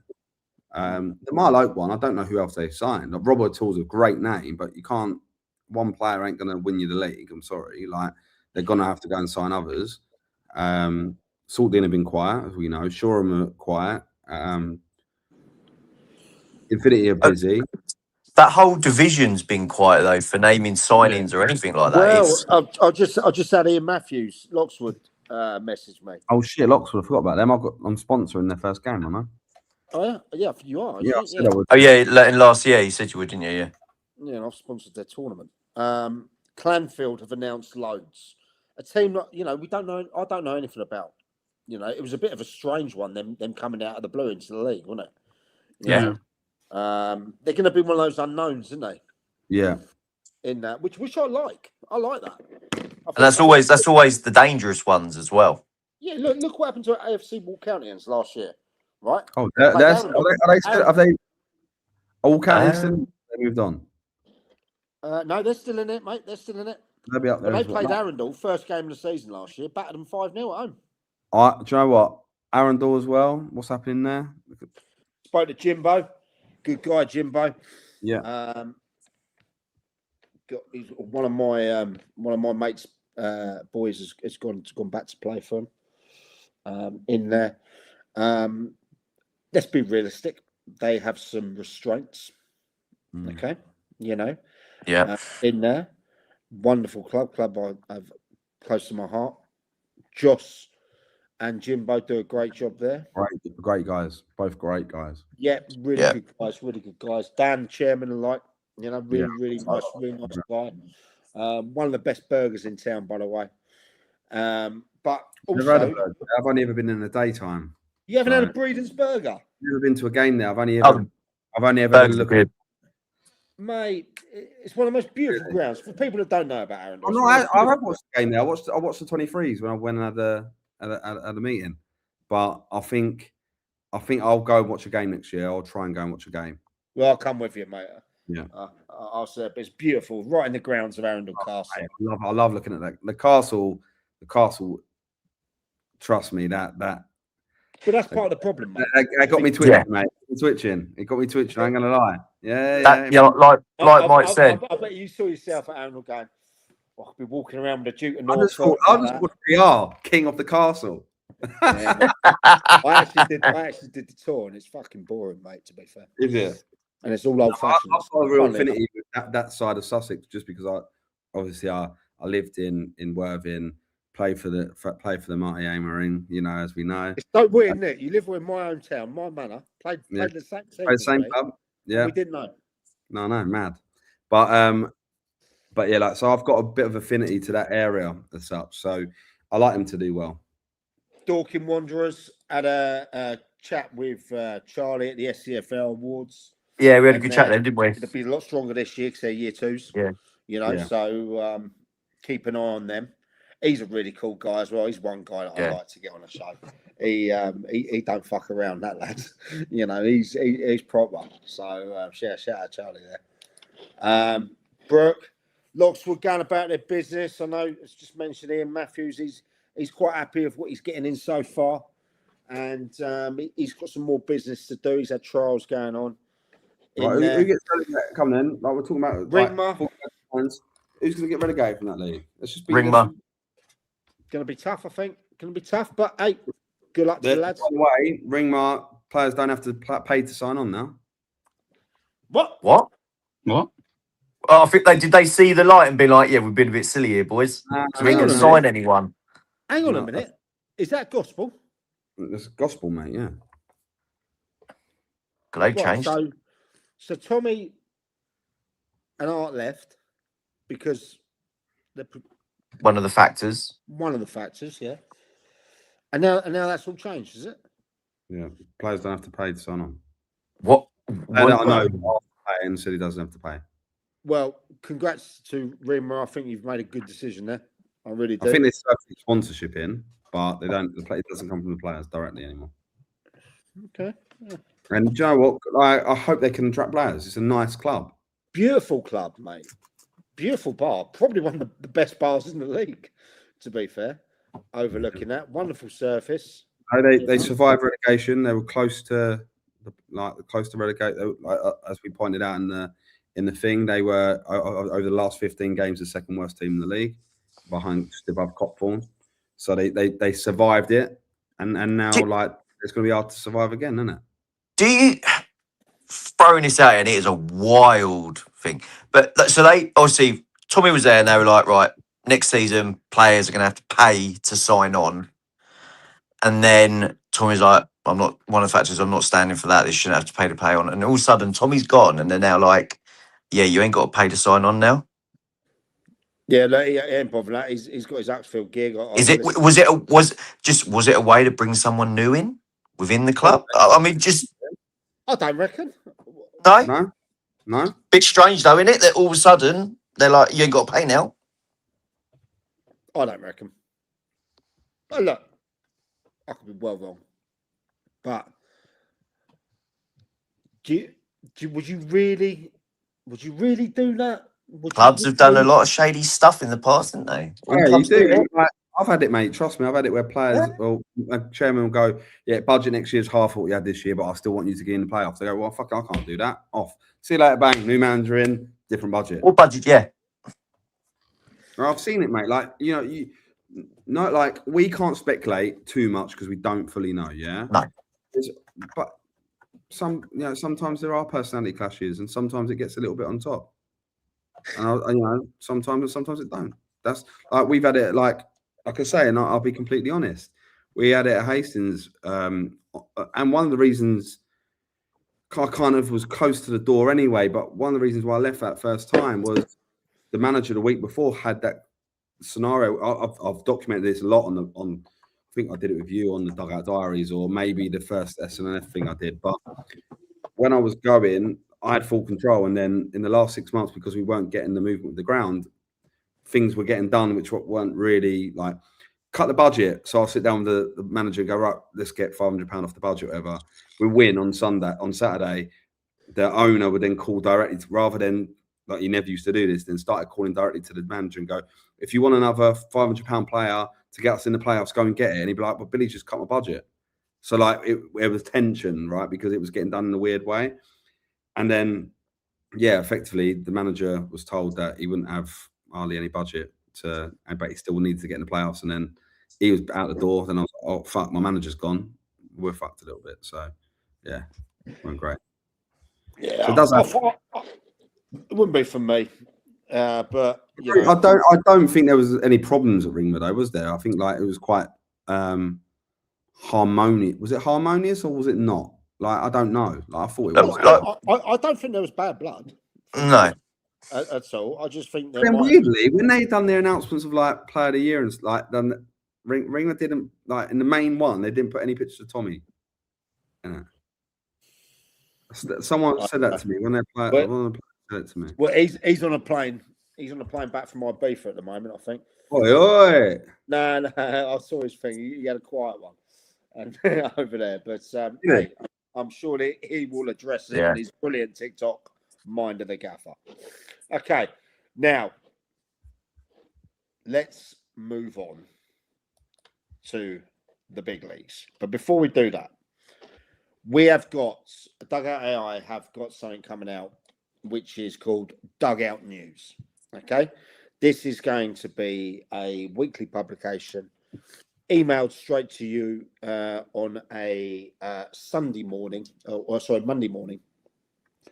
about the results from the SCFL, Div 2, Div 1, Prem, and the Isthmian leagues. We are looking for contributors that are going around there. That are going around to the games. That want to add their match reports. It gets fed into the app, and it will email you out literally a newsletter, 7-8 page newsletter, just for you to catch up with when you're reading on the shitter in the morning. So in there. So if you want to be a contributor to this, if you're at a club and you want to write some match reports for that, get in contact with us and we can do that. We are committed to doing this. It's all automated, so it's not going to take some time. But Dugout News is coming, looking for contributors. Right, lads. Big Dog Monty, made your decision. You're missing from Roffey. You're now only a coach. You can concentrate on your media duties and you're unreal, Bill. Your media duties, your coaching, your refereeing. What's been going on at your club? Because you've got a new gaffer in there now. You made some, as we've already heard, you made some significant signings. What's happening? Yeah, lots going on. I mean, the turnover of players from last season's squad to this season's squad, I think, will surprise people. The number of players that are still with the side, because I know people were saying that it will be an entirely new team. I can tell you it won't be. There's a good number of players who are staying.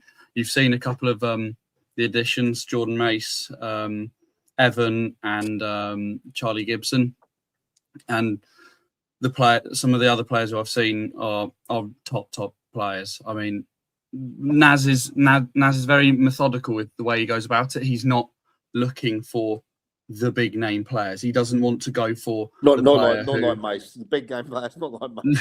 No, but in terms of like, he doesn't want to go for a player who he can pay £300-400 a game for to get a result. He wants a player that fits the team. He wants a certain profile of player. He won't go out and spend money for a player who doesn't think will fit the system. Makes sense. That does make sense. That does make sense. Nav is a top manager. Like he's a top manager, and he'll bring in good players. Discussion when he was in discussion, potentially one of the names in the app was he for Hastings? before, was he? Not this time round. But like he's one that 100%. Like he would have fitted the mold. I remember watching Hayward Heath play Bexhill, and I watched that game, and I thought to myself, That when they had their 8 on the bounce, conceding about 3 goals. yeah, when he was flying, right? And I think Bexhill got a draw, by the way. They got a draw that day, but he never kept to the script. This is who we are. This is what we're going to do, right? This is how we're going to play. They tried to force it at times, but they were patient. And every time I saw them being patient, they would go nick a goal, or nick 2, or nick 3, and then that was fine, right? The first goal was the most important. The Bexhill game, that it was a little bit. I think it was a fucking 0-0. I think it was boring as fuck, but the patience and the delivery and the, I don't know, like not even just the presence. I think he's got a good aura. Like I think he's got a good aura about him from the dugout. I think so anyway, and I think he's a leader. And I just looked in and I thought, at that time, this is what, a couple of years ago now. I've got to be on it, year and a half ago, maybe. I was like, if I was still, and obviously I wasn't involved at Hastings. I was at Upfield at the time, but I was like, if I was still at Hastings, I would have, at that point, it would have been like Hastings were going through problems management-wise at the time. He would have been the one I would have gone for. That would have been my opinion. Again, that's me talking very openly about how I thought a year or so ago. They trust me, they weren't. I know Lee was in that. He threw his name in there. Yeah, he did. Look, there's putting your name in the hat, and there's a selective amount of people that get talked to, right? And 1,000 people could be in a hat, but not many people got talked to. But I really like him. I think Roffey. I'm intrigued by the rest of the signings. I would like to see a few more men come into that. And look, Mace is a man. He's like 28, 29. I can't remember one or the other. I think I might be wrong.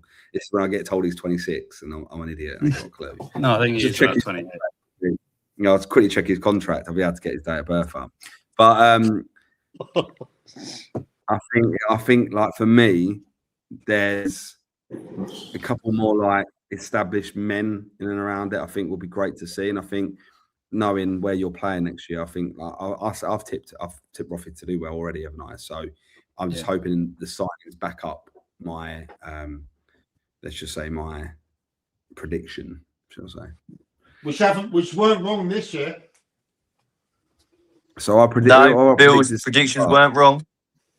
No, but I predicted that who did I put? Lewis? No, Whitehall could get relegated.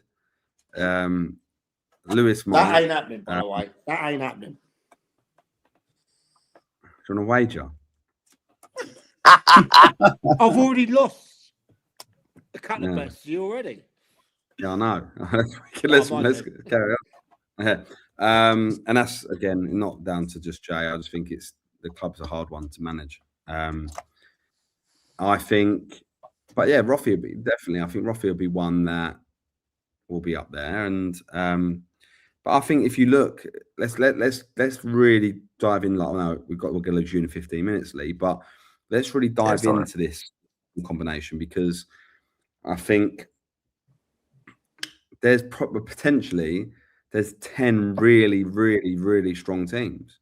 Yeah, there is this season. I think it's the hardest in the last 10 years to win this league. Yeah, I agree. Look, Hayward Heath, good retentions. What do we think of their new signings? Lucas Fanson Jones, I think good enough for that. Do well, yeah. Very, very good player. Ryan Warwick, See who else they bring in. They kept Goldie, didn't they? Robinson's gone in there as well, hasn't he? Fullback. Yeah. Lost Carl Sims. Yeah, they did lose Carl Sims. Yeah, but he went in my team of the season though, so. They kept Chalet though. Chalet was a big one to keep. Tom Chalet is a Chalet's one who I was always worried about when playing against, so he's a good one to keep. Billy Fuller as well, kept him. He was in all of our team of the seasons. And Chalet, if he's out there watching, let me know as well the next day when I didn't put him in his team for the season. I love Tom. Should I? Yeah, another big one. I think the recruitment retention has been really, really good. So I expect, again, it's can they bounce? But the signings they've made, like if it's the same group with no added, I think it's hard to go again. Do you know what I mean? If it's the same group that have been disappointed by not making it, it's really, really, really, really hard to go again, I think. But they've added some real quality in there. Real quality to They have to be one of the favourites. Oh, just got a message through Westfield about Rooney. Go on. I can't say the step, can't say the club, right? But they are pushing him to go higher, and he's going on trial at club next week. And I've just, we also forgot to mention about Peacehaven as well, by the way. So I want to. Yes, we did. Oh yeah, we'll talk about them. We'll talk about them. Yeah. Sorry, Hayley. You just reminded me. Shit, that's really bad of us, by the way. I know. They were like our anchor for the end of the season. They were like the Shatty, sorry, lads. Sorry, mate. We will bring that up in a sec. We'll bring you. Sorry. I just wanted to mention that the Rooney thing because, like I said, like that's brilliant. If that's what they're doing with the lad, because that just shows real care to the player, not just to like the club. Yeah, and it's really important. So, like, well done to Westfield and the Stapleys there. Even if he doesn't make it and he's playing for them, fair fucks that they gave him the opportunity to push on. Do you know what I mean? Back to the Prem. Hassocks, thoughts on that? By the way, that David Brent. that was so funny. How good is Pat's announcements and that? Pat's brilliant. Want to train? We train. Yeah. Do you know what I mean? Pat, he's a bit of an innovator now. I love him. It's so funny. He's doing bits out there. Yeah. And I did like that. Look, you haven't meant. We'll talk about Hassocks. You know, they're coming down. They went up. You know, they've added, as I said, they've added Sims, who I think is a great centre half. Had 8 assists last year for Hayward Heath as well. A bloke who has a fucking monster throw as well. Yeah. You know, he can throw from one postcode to the other, that lad. So there, but which is a good signing for them.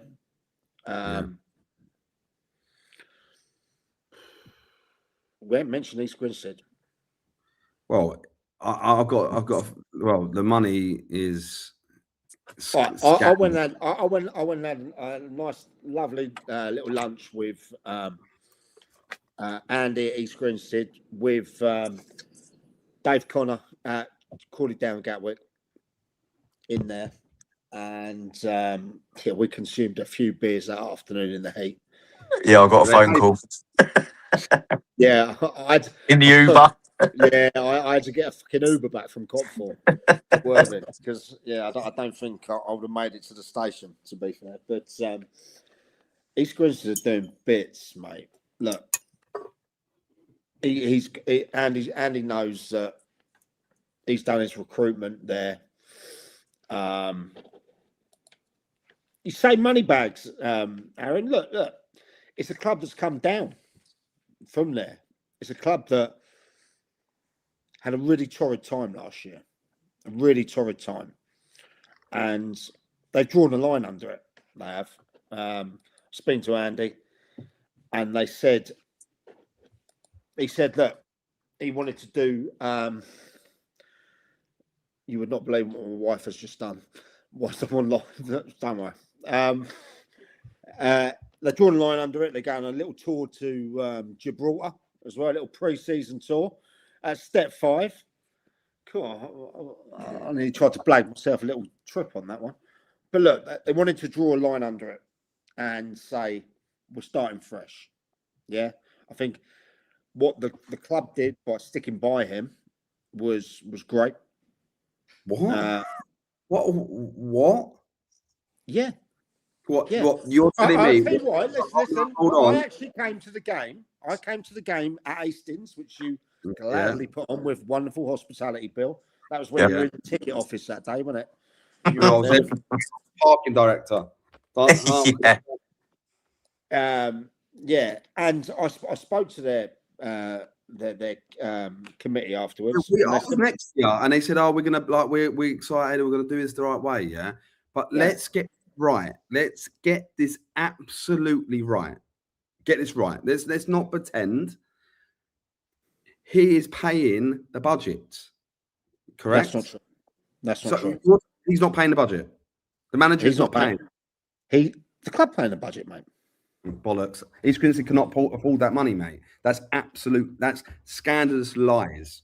East Grinstead have never, ever been able to pay that amount of money. There's no way they are paying over £3,000 a week out on players. Not a chance. There's no chance. I'm telling you that for a fact. There's no chance. And if anyone from East Grinstead wants to come out and saying they're doing that from a club that can't contract players based on their community asset situation that they're in, but the loans and stuff that the grants to build the place that they are, the fact that the manager they had before that had a really, really, really small budget, they've suddenly doubled the budget for a manager that got them relegated, who was paying players like £600 a week last year. 600 quid a week. Yes. But let's. It's fine that Andy wants to pay this money. It's not a problem, right? But let's not pretend that East Grinstead aren't being bankrolled. Let's not pretend that, because they are. And also, East Grinstead cannot pay. I'm telling you this now. East Grinstead cannot, Mike, pay based on their governance, on their thing. They cannot pay these wages.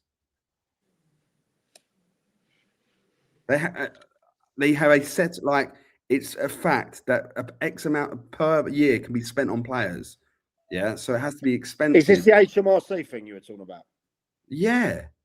And for people who don't know, explain to me, is this something like 10 grand? This was sent to me, all right? This was sent to me, and I'm not going to say who. Because there's a lot of teams paying more than 10 grand for this year. No, because it's not every club. Like, a limited club can do what they want. They're a CASC, yeah, which means they're a certain entity, right? Hastings United could pay £100 million a week, and it's fine because there's no wage cap at our level of football. And only be half of your net worth, Bill. Yeah, and the rest, all £5 worth of it, right?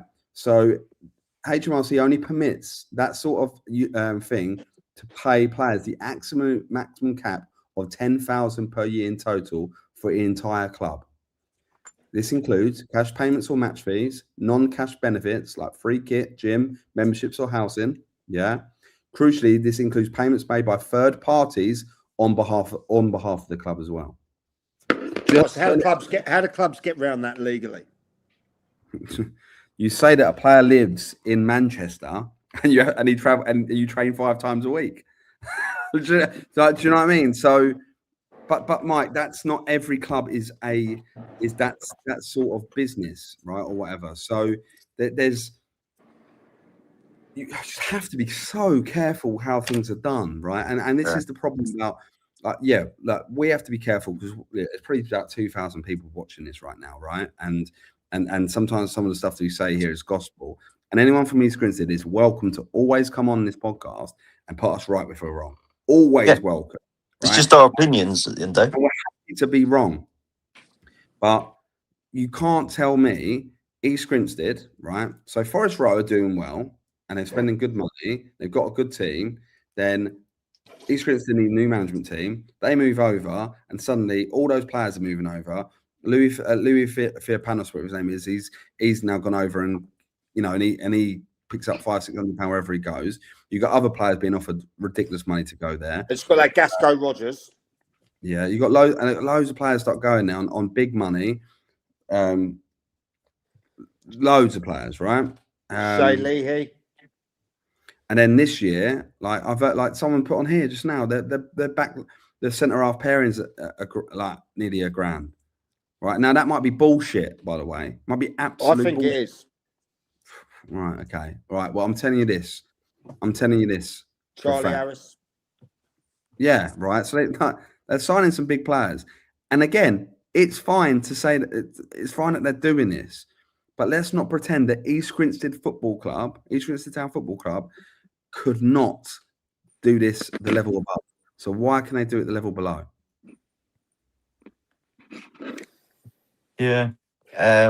Well, on Like, that note, tell me, it's okay. I reckon I need to get on and have a chat. Mason Saunders, Malins, Max Marshall, Kieran Pannant, Joe Stone, Dan Perry, Nathan Cooper, Dan Perry. He's a player. He is a player. don't think Nathan Cooper picks up 250 elsewhere? At a better club? Tegan Freeman, Sam Marsden, who's also coming in as goalkeeping coach, by the way. Nick D'Orenzo. Yeah, I mean, look, Luke Leppard, Harry Hales. it was a big money thrown. It was a big money thrown around. We all know there is. I know the budget for previous management at that football club for the full 16 squad, what had to be. I know what the budget was before. Yeah. And it was just a little bit more than £1,000 a week. Just a little bit more. Well, it's more than that now. Fucking the back line's more than that. So, like, I'm telling you, like, and it's again, if Andy wants to do it, it's fine. But let's not lie or pretend. Like, if he wants to go, if he wants to go and spend £5 million a week, he can do it. And if he wants to win the league, and that's what he wants to do by spending that money, again, fucking brilliant. Fair fucks to it. I'll tell you what, I did not get that impression when I was sitting with him that was the case. All right. Hasn't he just sponsored the ground for 4 years? There is a sponsorship there with his company. He's got a few companies. Yeah. Look, and he's a wealthy guy. So if this is his hobby and this is what he wants to do, then again, it ain't no one's problem. But let's not pretend. Let's not just go, oh, it's like they're sticking it. Like, I just don't like, even with us. I would say for us. Oh, what? Are we already in the knockout stages now? Yeah, Canada playing South Africa. Like, for me, again, how big can that? All right, Bill. How big can that club be? What East Grinstead? I don't know, mate. Genuinely don't know. It's a good location, isn't it? Yeah. And they've got stuff they can do around the developments of the ground. Yeah. By the way, so when did they get the job last year? Just making it clear. When did they get in there? I think they were about 20 games in, weren't they? Is it about 18, 19 games in? I should know. I did the interview. Okay. Yeah. But just really glad. 22nd of October. Yeah. Yeah, so probably about 15, 20 games in. I don't think it's that many. Right. East Grinstead. Right, boys, just before I go, just want to say as well, if anyone can, click on my Twitter page and drop me a vote for the Football Content Awards. Any vote is helpful, be amazing, really appreciate it. And let's see if I can make the top 5 this year. And get invited. Top 5? You want to win it, mate? I want to win it, but best in non-league, there is some big YouTubers and content creators that are in that category. So if I can get top 5 and at least get there and then get voted, then that'd be amazing. So what happens if you become a real big YouTuber? Does that mean your managerial career is over? Yeah, it's done, mate. I'll be raking the money in from YouTube. Kills your managerial career, mate. Kills it. I've already had one paycheck from YouTube, so it's all right. So they're incoming now, so it's all good. So you hit that £60 threshold, mate. The money rolls in. Trust me. Exactly that, mate. Exactly that. He knows. Let's have a look at some other teams in here, because we've got loads to talk about. Yes, we have, but again, I want to go back to the point. No. Quickly, people. Bye, mate. Quickly, East Grinstead played 11 games and then changed their manager. So had 35 games to go. 35 games is a lot of games, Mike. A lot of games. Yeah. No. I get that. They're my tips to win it this year. But then again, I've been wrong every year. So don't back me. Yeah, I'm not. I don't know if you. I don't. You like I've said to you before. If the players run the asylum, it's a bit like the Whiteleaf situation. Like it's Whiteleaf for a club that shamelessly don't give a fuck about the fact they spend a load of money. They don't care. They're not bothered what people think, and they spend the dough. Kenny is a man who's loaded. Their owner, yeah, and they're happy to spend the dough, and they do it. And it's real player. There's a lot of player-led activity there. Let's just say. I think if Greece did have that, then I think they'd be. I think they might do it, Mike. I think actually might. But I think there's some real good teams. Like There really, are, right? whole So thing. let's have a look, because look, you can't write off Guernsey. Okay? No way, you can't. No, look. Beef aside, you can't write off Guernsey at all. You know, they went all the way down. If it weren't for Peacehaven having a mazza away at Victoria Park there with Callum Edwards and Connor Ty on the thing, they'd be up, and they wouldn't even be in this conversation today. You know, Tony will retain all of his players, I'd expect. Problem with them is they have to really recruit from the island, you know, in there. Guernsey's away record needs to improve. Was it that bad? Their away record?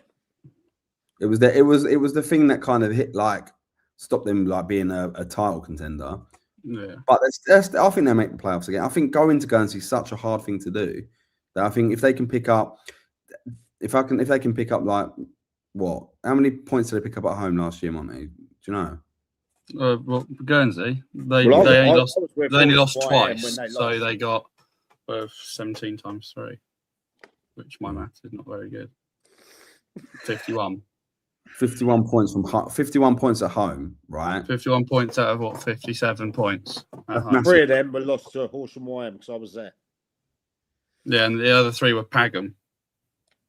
Yes. Out the Packers. So like on that, there'll be a dark horse this year. I'll say that. Who? Pagham. Yeah. Come on, then let's talk about Horsham YM. Right. So, who they brought in? Horsham YM, not really anyone. YM. Just the retained, but not Adam. Have they retained Noel Fisher? No. Where's he going? Or Adam. They're both going. Adam's gone Stenning. Adam's gone Stenning, is he? Yeah. Oh, good. They named him twice. And Noel will go higher as well. Where does he end up? Yeah. Heard it might be Lewis. Might be where? Lewis. That'd be interesting. For him. Definitely. Player I fucking rate. And to be fair, and his brother, his twin, Leon, really good player. They got Drew Maguire in. Okay. Had him last year though, didn't they? Yeah, but he I don't think he was completely fit, was he? To be fair. He needs to get fit. Drew, he is technically probably one of the best players. He'd be the best player of that league and probably the league above if he was 100% fit. I think it's no shock to anyone that he's not. No. So they've retained Leon Fisher, retained Tricky Wilson, retained Shay Matthews.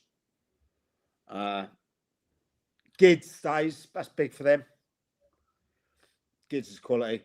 Charlie Martin stays. Webster stays. I like Webster. Yeah, I like it. Yeah, you know. Hummerston stays. Penglin stays. Semantu stays. Dan Soko stays. So they've retained a lot. Yeah, I think they've retained probably about 80% of their squad. But you can't negate Noel Fisher and maybe Adam Adams' importance attacking to that team. Oh, look, you lose Noel Fisher from any team in that league, and it brings them down. That's a fact, because that's how good he is. Yeah. So you know, I think he was in the top 3 players last year. So okay. So on that note, I said about Haywards Heath struggling to go again because it's hard, but they've made some real good signings that maybe will liven up the environment, if that makes sense. Yeah. So new lads coming in, whatever you are. Do Horsham go again? Can they be motivated to go again? I don't think there's a problem with the motivation. I think there might be a problem with resources. You reckon? Yeah, possibly. I think it's quite well documented. They were have a right budget, like obviously we're not going into like the nuances of it. Like Giles is not doing it on hundreds of quid. Like let's be honest. No, but he's. I don't think he's in the top 6 budgets, sir. Well, top 6 budgets will be East Grinstead, £82,000 a week. If that's true, Andy, I'm sticking on the boats. Wait, hold on. No, like if that was that, who would say that, don't you? No. Come on, who would come up with that sort of maths? Ashonomics, mate. No, even they don't get talked enough. Yeah, but let's go through budgets. Midhurst, Eastbourne, Forest Road. Forest Road's announced. Right, let's just go through them. Yeah, let's just go through them. Bexhill. I spoke to Tots as well, coming down to Bexhill soon, and he's a top. He's been a big supporter of the brands. Old Tots used to do the write-ups for SNLF as well. Yeah, he's a good lad. He's a good lad. Yeah. Shout out Tots, coming down to see you soon, lad. Wait, we're forgetting. Like, let's go down the list quickly. Like, let's do it. Like AFC Vardinians. Right, Vardinians. They've moved. Peacehaven. Where they sharing Peacehaven. Yeah. I haven't heard any of them announced yet. I've had nothing. So Brad and Haig saying, what are they saying? What are you saying, lads? We're saying, come boys. You know, listeners of the pod, what is going on? I see you say that, Archie, and we'll get to Midhurst in a bit, but I think they got a calculated plan actually. Right, Vardinians, haven't heard much about them. Bexhill. They've had a couple of retainments. Yeah, they've retained a lot of the good players. Shonky's still there. Ryan Moye. I don't know if Carl Holder's been announced, but I'm sure he'll be playing there next year. Richie Welch, they've kept. It seems like they all want to play for that club. Do you know what I mean? It seems like it's quite interesting. I think it's just it sits in a good place locally, like that. Yeah, like it's a club that I think Ryan really built the foundations there, and I think a lot of the lads stay, and Jay's kind of continuing that work. But I think they've been mid-table, like, and that's not a bad thing. I think in a competitive league, that's not bad at all. No, okay. Billingshurst. They've not done anything. Ronnie Reeves has just left them, hasn't he? Yeah. Now he's just gone to Forest Road. Yeah. Now, when Ian sent me that last night, he said, well, a few days ago, he sent me a list of names that he'd signed. And I think, by the way, Ian Nichols has done good business there. He's done it quiet and that. But we'll talk about Forest Road in a second. But yeah, Ronnie Reeves, right, he surprised me leaving Billingshurst. And it's a club I like, mate. Do you know what I mean? They know they were punching above their weight to get in there now, and you predicted them in the playoffs, didn't you? Yeah. And I was speaking to their gaffer at the SCFL Awards, and I said I wrote you off, completely wrote you off. So Billy didn't, we all did, and he's a really nice guy, really good gaffer. You know, they're hard to beat. Yeah. If they kept the lads, they're hard to beat. The only thing I think I think they're going to be. I don't know if they get relegated, right? But I think they'll be bottom 6. I don't think they get relegated. Yeah, but I think they'll be in the bottom 6. But it's progression. Yeah. Oh, staying in the league. If they just stay up, that's job done. Success. Huge. 100%. Yeah. And I think they might be getting a bit of funding coming up, aren't they? Was that the talk as well? There's a bit of funding coming their way, maybe. It'd be good for them if it was. Yeah, I hope so. I really do, because it's a good club. Supported me as well. So yeah, lovely little bar as well.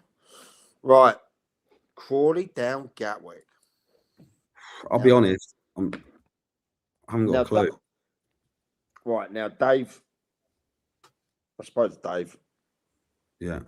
And he was a bit more perky about this season. You know, he had to make some changes last season. Yeah.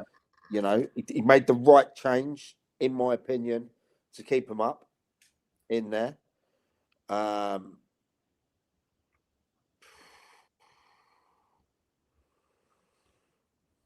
Dave, I think they've kicked Will Hartley. I don't know if they've announced that. Maybe I'm announcing it for him, but I think Will Hartley. They hadn't announced any players. So. Oh, no, sorry. Dave, what are you doing? Dave, get someone to do the social media, mate. Come on, get announcing. But I think they'll be I think they'll be a bottom half of the table team. I think they'll be mid-table. Bottom half, bottom. They'll be the bottom of the mid. The top of the bottom half. Yeah, there you go. Okay. I don't think he's losing players. Put it that way. Oh, they'll be all right. I don't think they'll be like down. They won't be down in the relegation scrap, but they won't be challenging for the playoffs either. I worry a bit for Vardinians. I worry for them. Well, I don't worry for them, but I'll be you know. A lot of other teams, everyone's strengthening. It's not a case of you can't stand still. No team can stand still this year. No. It's impossible to stand still. Because if you stand still, you're going to get left behind. I think for Crawley down as well, they've got to keep hold of Budgeon, Pike, Greenbrook as well. Keep those 3 in there. I think they all won awards last year as well, to be fair. But yeah, some of these teams haven't. I want to start announcing. Do you know what I mean? Come on. It's being boring. I hope Dave does well. I'm going to come up and see him. Yeah, same. We said about Eastbourne. Said now, your little tip, Eastbourne United. Yeah. Someone messaged me. Won't say it. And said that they'd actually saved a lot more back from last year to have a punt this year. It wouldn't surprise me at all. They've signed some good. They've signed announced Hayden Beaconsfield today. I think it's a very exciting creative player. I was surprised he left. You know. Yeah, James Stone will be a problem at that level. I think doesn't get enough goals higher up, but I think he'll do really, really well. And I like Stone. I've got a lot of time for him. Yeah. But then with James Hull and Callum Barlow, how do you fit them 3 into the teams? Well, that's the one that shocked me a bit. Callum, you know, I'm not shocked. He's from Eastbourne. He lives in Eastbourne. They're probably the highest bidder in Eastbourne. He's a fucking great player for this level.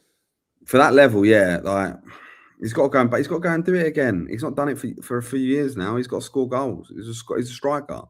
Got to stop bouncing around teams. He's got to stop somewhere and score goals. Can't get fed up if he gets dropped. He's got to stick.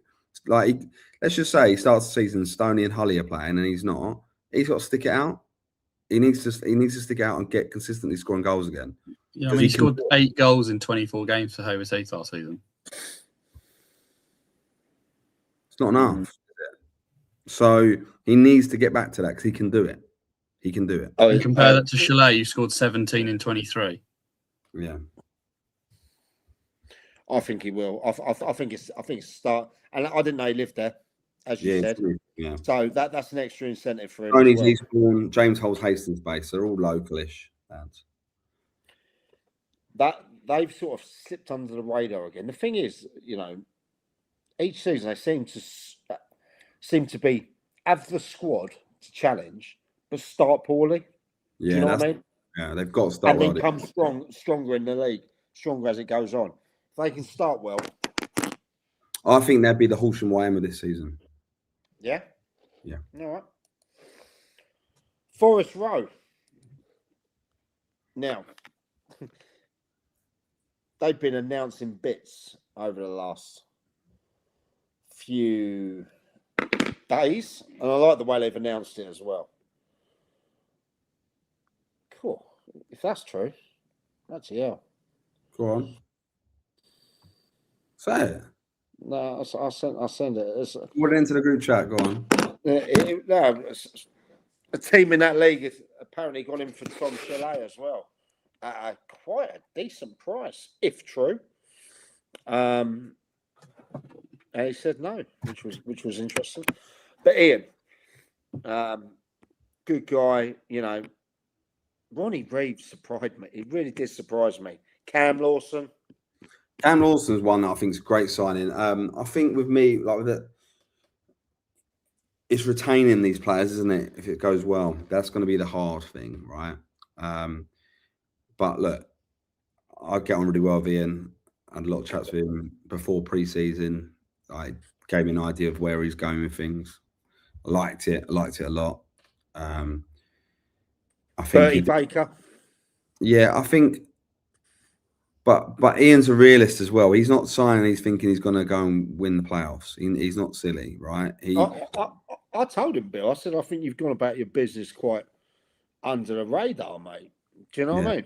But what he's done, he's put a team together.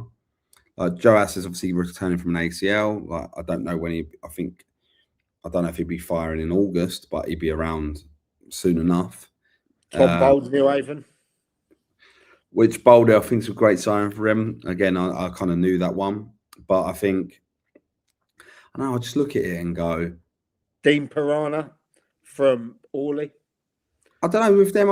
I know it sounds like Ian might be offended by this, but I think if they finish mid-table, it's success. I think that's success. I think the club have to look at it as success because last year was horrendous. Like it was horrendous. Like, and I felt for him because it was firefight. He was always firefighting. Yeah. So a mid-table season has to be considered success. Don't get me wrong. No manager goes, "I want to finish mid-table." So no, good. but you do look at it, don't you? With all the teams, you have to be realistic. Like with the big money hitters, you might one club that's not spending might do really, really well, right? But like I think for me, Callum Corbin from Beckenham. Ian's just messaged me. I'll bite your hand off for a 10th place finish. So like again, like I understand. He is online. Yeah, I understand, right? Sean Egan from Hassocks. They'll be all right. They'll be all right. But look, for me, Jasper Tetlow, Joe Hassan. Be realistic. They're a nomad club at the moment, and they will be for a while. I know the chairman has longer term aspirations, and it is tough.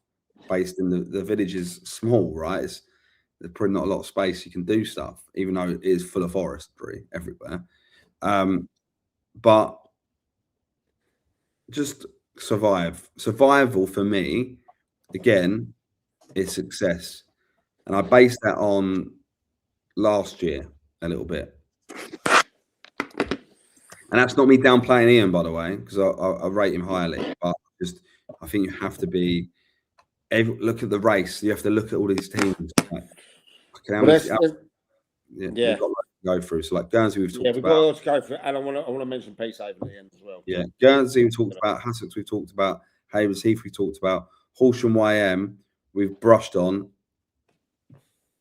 I don't know, and it's really hard because he's my mate. So I think he's a fantastic manager. I just think it's going to be tough for them to replicate what they did last year. Okay. I want them to prove me wrong. Yeah. Now, Lancing. Weird, isn't it? It's a weird one. So I hosted their fans forum. Yeah. Day after the live show for Martin Gander. Really good. Really good day. There is a budget available. Okay. Yeah. It's not the biggest budget, but Dale this time will get his chance to get his team in.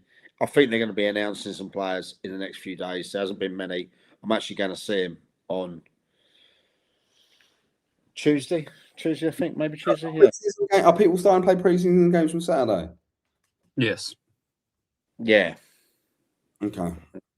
Well, we've got an in-house game, so I might try and get to a game after that. Yeah. I know that Roffy are playing Burgess Hill at Burgess Hill. At Burgess Round, yeah? Okay, I might Burgess Hill, yeah. come along to that. Right, next one. Next Go one, Linfield. Now, we had a good chat with the lads. There's a Good lads. lovely bit of banter around from shout out of Rich Williams, chairman there, Max, Charlie, everyone that come down and supported on the live show. A few beers were thrown around and that. Opinions were thrown around as well, which was good. Yeah, Healthy debate in there. I've tipped them to get to the playoffs and that. I know I've spoke at length with Rich and his long-term strategy that he's got there. He's not just building a team, he's actually building a club, a community club, lands, college, things like that. You know, I think that town should be really, really pleased to have that. But that is long term. Like the short term is they are at Whiteleaf. They are the only tenants of that ground now. Exclusive tenants, yes. Because Whiteleaf have moved on to Cray because the pitch isn't good enough for step 3. And anyone who's played at Whiteleaf knows it's horrible. Yeah. My thing for them is make yourself a London club, and you might be the shock of the season. So Whiteleaf, London, obviously Surrey, but it's a South London catchment area. There's a lot of players. That area is the most talented area for football players, right? I'm telling you for a fact. South London produces the best players. Croydon's, your places like that, As for years. If they can base themselves as a London club, true. But if they can base themselves as a London club, that plays in the Southern combination, I think they could end up doing really, really well. Yeah, I think they're going to surprise. But let's go through some of their signings, and their media's picks up well actually. Christian Belusas. Okay, I don't know him at all. I don't want to pronounce this lad's name wrong. Nganga. Yeah, Nganga. That's it. Yeah, Nganga. Now he is a player. Now he is a very, very good player. They've retained Rion Donko. Yeah. Jason Strip. They've got another one. Ashley Mutangoa joined from us. Yeah. What's he like? He's a great player. I mean, he back in COVID time, he played for Allfold and scored like 20 odd goals in the season, playing up front in like 15 games. He was unbelievable. He's played every position for us across the last 2 seasons. I mean, he joined, his first game was at centre back, then he went holding midfield. He's played striker. He's done a stint at right back. He's done left back. He's done the 10. He scored our goal of the season against Bexhill from 45 yards out. Great player. One thing they did do, they brought back Jimmy Williams, who I think is a really good player. And that. Hold on, wait a second. My guy's not captain anymore. Connor Wilf, no.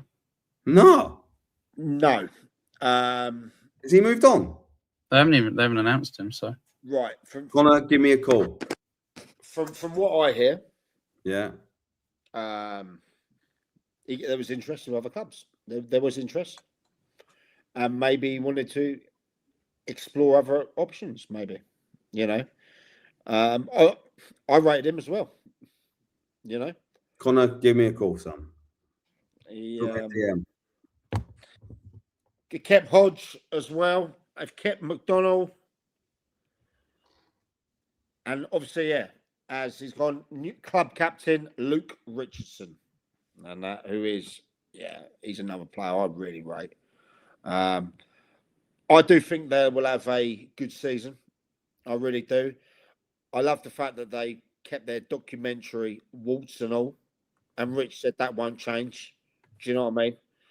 The good times and the bad times. I also had it out with the with Max. Yeah, no, in a good way, by the way. And we spoke for ages. And you know what? Yeah. You both got your points across and said it how it was. And we had a good chat I had a real good chat with Rich and him afterwards as well. We're talking about recruitment and stuff like that and how they're going to do it this year. And I talked to Charlie about how he's going to manage it and stuff like that. And it was really interesting because what Charlie's just like, get me the players, I'm going to coach them. And it's kind of be like that model. And I think that model ain't at that level. I don't know how that works, right? But I think it will work higher up. So it's got like kind of like the baseball model, like a general manager and a coach. So the general manager will go and do the deals. Like, has anyone seen Moneyball? Right? Yeah, I have. That's the baseball one, isn't it?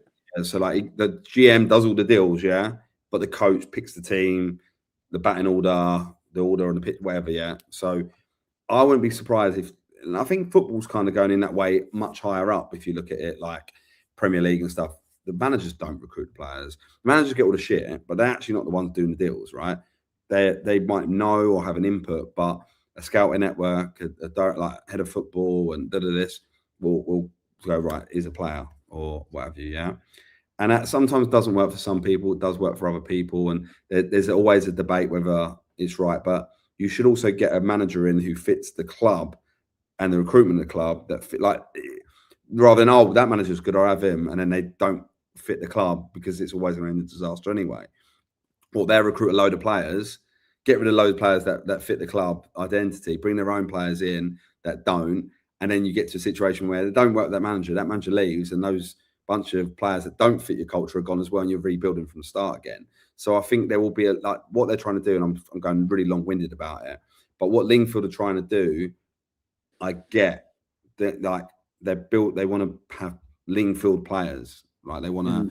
This is who we are. This is what we're going to do. So I had a really good chat with him, really good chat, and like he talked about why he went in the dugout and told me why. And any question they ask, we asked them, they answered straight away.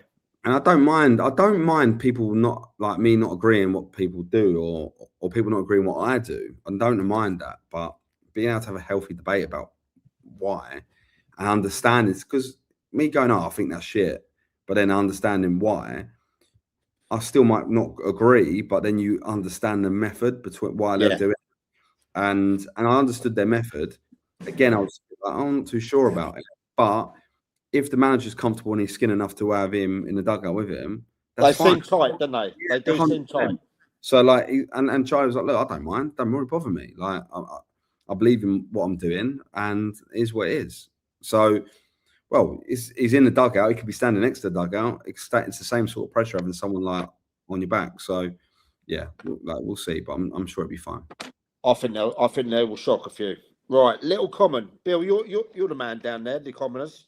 I worry about him a bit. I do worry about him, and that's horrible for me to say because I like, again, loads of time from him as a club. Or us at the SCFL thing. I just think they need to recruit. Like Sammy Adams, losing him, he's obviously coming out to be our assistant manager. So I think it's a big loss. I think it's a big loss. I haven't heard anything they've recruited on at the moment. They're not very active like that, but they seem to always pull a team together. But we'll see. I just worry a little bit about them this year. Okay. Yeah, I'm looking through. I can't see anything announced at the moment. No, but then again, look, I did enough last season to get to a final. Yeah, in there, which a lot of people wrote them off. So maybe they are going up. Like Liam Ward's left centre midfield. I think he's gone Westfield. I don't know what Lewis Summon's doing. I don't know what Kenny Pogue's doing. I don't know what. Obviously, Sammy Adams has left. Who else is staying? Who else is going? I've got so much time. I absolutely adore going down there, and you do like them, don't you? Yeah, I do. I really like Little Common. So it's a club that I will go and watch next season quite a bit whenever there's no Hastings game. So yeah, look, I hope I'm going down and winning game football. Right, Midhurst. Now, I had the Sure. pleasure. I had Yeah. the pleasure of speaking with all of the lads, including Tom, chairman over there at the awards night. One thing for certain, right? And this has popped up in a few comments. Moneybags, Midhurst, or they're throwing money at this and that. Yeah,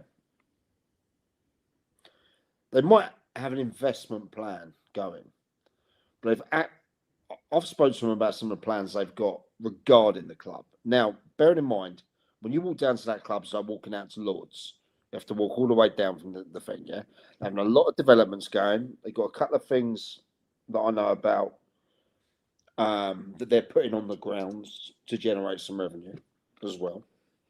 I think they've got a long-term strategy. Look, you're not bringing a coach like Connor, right, to be an obscurity or other thing. He comes in with ambitions. The chairman, Tom, he is ambitious. So look, if they did put in some bids for some players that might have been a bullseye a week over or something like that, I think it's ambition as do you know what I mean? A bit more. They'll be up there, mate. They'll be up there. I really think they will be. Yeah, I think they'll be up there as well. They put it this way: they won't be struggling like they were last year. Not at all. Not from who they're looking to recruit. And I spoke to him. Some of the people I don't want to say on there because I don't want to fuck up their deals early doors. But some of the names that he was talking to, and some he's already got in, you know, and we know that Connor has his links over that way as well with the teams, you know, your Moneyfields and your Portchesters, people like that, all that way over there. Yeah, look, I mean, I don't know who they've announced already, but I do know that there is a couple of players that have really shone in this league last season that they are balls deep in already. So, I mean, let's have a look what they've done at the moment. They've done much. Yeah, I mean, they brought, how do you say his name? Ed's name. Why am I getting all the ones that are out here? Kazaluskask. Sort yourself out, son. Yeah. See, he was from Stenning. Mm. I can't see anymore. Tom, you need to sort that out, mate. Give me a list. I know roughly who they're going to be getting, and I'd be very, very surprised if they weren't pushing for playoffs. Look, I think they will. I think they'll be up there again. So this is what I mean. There's clubs that won't be in it next year. I mean, if I think Linfield will be pushing for playoffs. I think Midhurst will be pushing for Eastbourne United now. You know, Well, but then someone's you've got Hassel coming down. You've got East Grinstead coming down. You've already got Guernsey, Hayward Heath, YM. Pagham will be pushing on. I wouldn't want to be a gaffer in this league next year. I would not want to be a gaffer. That's all.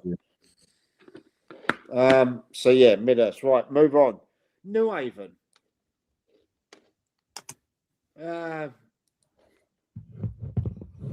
Do you think the steam's rolling out of that place a little bit?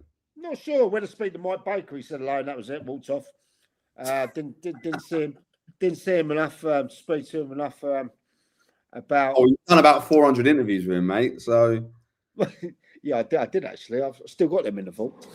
Yeah, look, Breachy down there. I mean, their table was buzzing at the awards. You know what I mean?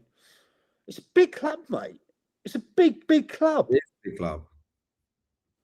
But they had did they have an opportunity? And I'm not speaking about it, Breachy, because fucking what him and Cookie done there. Breach is amazing, mate. What they done there it's actually a travesty that they didn't get into the Ishman League. Like, they were so close, weren't they, Monty? Like, over the years, they were so close. But I think, do you think, like, and then obviously they stepped down. They never brought anyone in. Then They Bridge came back. and then Bridge comes back in. Do you think? And it's a really horrible thing to say, but do you think it's got a bit stale down there? I can't see anyone they've announced. They've announced the cookery team, but that's it. A what? The kitchen staff. They've announced they've retained the kitchen staff. Is that them just taking the piss? Yep, that's all. That's the only retentions they've got.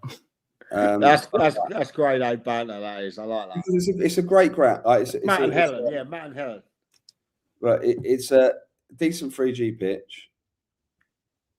It's not a bad place to get to, is it? Let's be honest. It's not hard. Apart from when the old boat's coming in, you can't go over the bridge. It fucks you up for hours. It does remind me. Sorry, jumping now. I was going to say, Mike, give me a call. By the way, I saw that comment that you put about why does New Haven not getting exposure or something like the Gilesy thing. What's all that about? I saw that. Let me know about that, mate. I missed that one. I got to send that. I got to send that. Must be a misunderstanding, lad, somewhere there.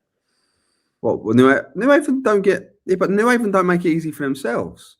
They don't like put themselves out there. So it's really hard sometimes. Like, from a media perspective, you can only report on so much, right? And it's really, really hard. And I think New Haven probably have gone under the radar because, with all due respect, where did they finish last season?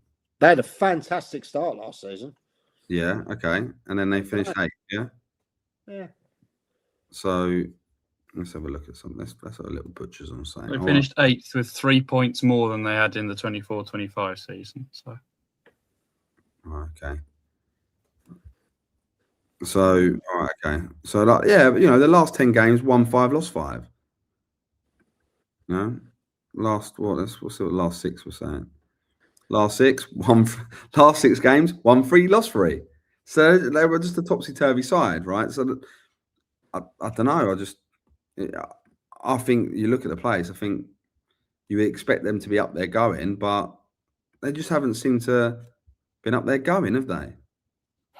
Well, hopefully they get something done. It's a lovely club down there, mate. Do you know what I mean? I know they've got really good people behind the scenes, so they're only one. Oh, bless! They're only one of 3 clubs that don't follow me. Oh, please, New Haven, let me shout us some love. They conceded a lot of goals last year. Yeah, conceded 82 goals last year. The same as Crawley Down, Gatwick, and Wick. You've cleared less of common and Vardinians. Well, more than Vardinians in common, actually. So. Well, hopefully they can announce something soon. And 6th worst defensive record in the league, so that's probably why they're not up there. So they score goals. Yeah, they have good youth players coming through as well. They always do, the youth. And that. Okay. Pagham. The mighty Pagham. The Lions Den. I was on their table at the SCFL Awards. Was you? Right? Yeah. Right. Oh, you know when you walk in, right? And there's a few teams I don't get on with. Okay. But not too many. There's a couple. One of them didn't turn up, so that was all right. They probably didn't book a flight, I suppose. But the other, but I was put on the table, and there's Kelly there, the chair lady. Yeah. She and she's got a vice chair lady as well, and a table full of girls. And me and Lee Penn turned up on this thing, yeah. And we're thinking, what table we put on? Those ladies at Pagham, they were fucking brilliant. They were absolutely brilliant. I loved it. I had a wicked time with them. Bit of girl power going on down there. I'm actually going to be doing a stream, all day stream with Gareth Spinks from his coffee truck at the Dave Q tournament on the 11th of July up there. So, but I thought Lemmy did a great job last year. I really did. You said as well that, didn't you, Bill? Yeah, I think fantastic. I think again, we'll see what happens there. I think we can't keep saying all these teams are going to make the playoffs because only 4 will. All right, so It'd be like the World Cup brackets, wouldn't yeah, it? exactly. Everyone makes the playoffs. Again, in this league, if they finish 8th, 7th, or 8th, I think it's a good season. I think people has got to. They weren't far off though, were they, Monty? They weren't a million miles away. I mean, they finished the 3 points outside the playoffs. So yeah, you're right, Rich. Yes, mate. We said that the other night, you know, and that's why teams are throwing money at it. Yeah, because people want to get. I'll just keep my powder dry, mate. Stay up and then wait for the following year. But is it getting harder and harder now in general, though? Because the ambitions of people just wanting to get out of it into Is the quality getting better? No. I remember probably 25 years ago, and that people, the old timers, used to say the quality of the league nowadays is not as good as there. I think it's like comparing apples to oranges, isn't it? I think it's different games, different game of football. Much technically better. Okay. Well, me and you, Bill, we come from a boot 'em up in the air. Send it long. You didn't pass. You didn't make 5-10 yard passes. You fucking smashed it. No. Up the fucking hit the channels. Gosh, go. But I do think that Prem League has a lot of players that are going to pick up money in there that could easily go and play for a Hastings, a Burgess Hill. Do you know what I mean? They're getting more money to play at that level, though. Probably. So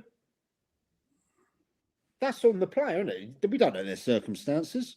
It's not us to... and then saying that, like, players, it's their prerogative. Like if it pays their mortgage, fucking fair play to them. If it pays their phone bills, if even some of the lads, it might be their full income. Do you know what I mean? Yeah. Yeah, and you've got to respect that. Yeah, you can't knock any player picking up money. None. No. Yeah. No, you're right. Yeah, I just think this is. I don't know. Like, I wasn't very impressed with the Ishman South League standard last year, if I'm honest. Like as a total, I think it's a glorified county league, which then has its knock-on effects. But I don't know. Like, I think there might just be a bit of a bottleneck happening at this moment, and it does happen at times, doesn't it? Where you get really like a competitive top end, but then what that does is it leaves a lot of teams kind of potentially, like we say, that could get relegated and like moving on to the next team on the list after obviously we talked about Roffey, but Seaford Town and Wick. Yeah. I know exactly what you're talking about, Rich. Rich runs a very successful water treatment company as well, Pulse Water, by the way. So if there's any companies out there that wants anything checked, let us know, or let Rich know. So look, Seaford, right? So darts, mate of mine, took over from Whitesy, another mate of mine. They're playing at New Haven, aren't they? So what? They're playing at New Haven. They're not playing at Seaford? Playing at New Haven. Whoa. What's happened? There's I think unless I'm wrong, unless things have changed in the last 24 hours, I think there's some alterations they need to. Right. So basically, you know the crouch. Yeah. Everyone loves everyone likes a long man pint down the crouch and a burger. Whilst the dog's running on the pitch, bless them. I think they have to do something with the overhead stand or something like that. You know, they're saying like that. You know, so I think potentially the work could be done. Hopefully, I'm not speaking out of turn, Craig Pooley. I think the work could be done by around Christmas time. Okay, so it's not. I don't get what's got to be done to the stand. There's some stuff around the stands and things like that. I don't know the ins and outs, but I definitely know that they should be playing at New Haven potentially for a few months. Yeah. So I I might don't. be very wrong. If there's anyone else on there from Seaford or that, or that can confirm that on you, even let us know. Planning permission. We just got Russ that said planning permission floodlights, but they've got floodlights. They've got floodlights at the Crouch, haven't they? Yeah, I think that. Of course they haven't they? They've got, haven't Yeah, they? they do. Yeah. Yeah. That's it. The Albion night. Yeah, No, that's not it. Yeah, spot on. That's what I was trying to get to. Spot on. Thank you, mate. But yeah, apparently it's only short term though, and New Haven have been really, really accommodating. So, and look, they get a bit of buns back, don't they? Yeah, I think it's gonna be a tough season, Seaford. I think look, we also know that Darts works on a very controlled resources down there as well. Do you know what I mean? However, he has players that want to play for Seaford. It's one of those crazy game types, isn't it? You know? Yeah, that was saying about the residents as well, Russ. You are right there. I like Seaford as a club, I really do. And I hope they get on well. And Wick, before I just move on to Peacehaven and we end it out, Wick, really like Baldwin, Lee Baldwin, and Craig's a good mate of mine.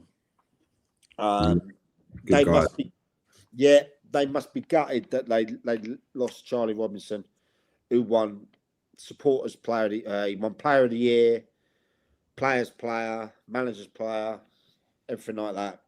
Got his move to Littlehampton. I'm pleased for him because he's a mate of mine, and his dad's a great guy as well. It's a strange one because they've got really big ambitions at that club. Michael Dorrington's gone in there. They got the deal with McDonald's. By all accounts, 3G pitch is going in as well. They're playing at Bognor this year, at the Nye Camp, they call it. The Nye Camp, you know. I haven't heard much about any announcing, but by all accounts, they're not losing.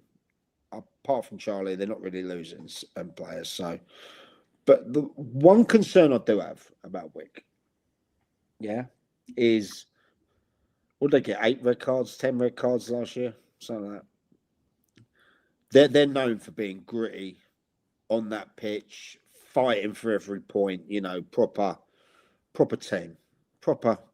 You know, lead by example, and let them try and ground results out.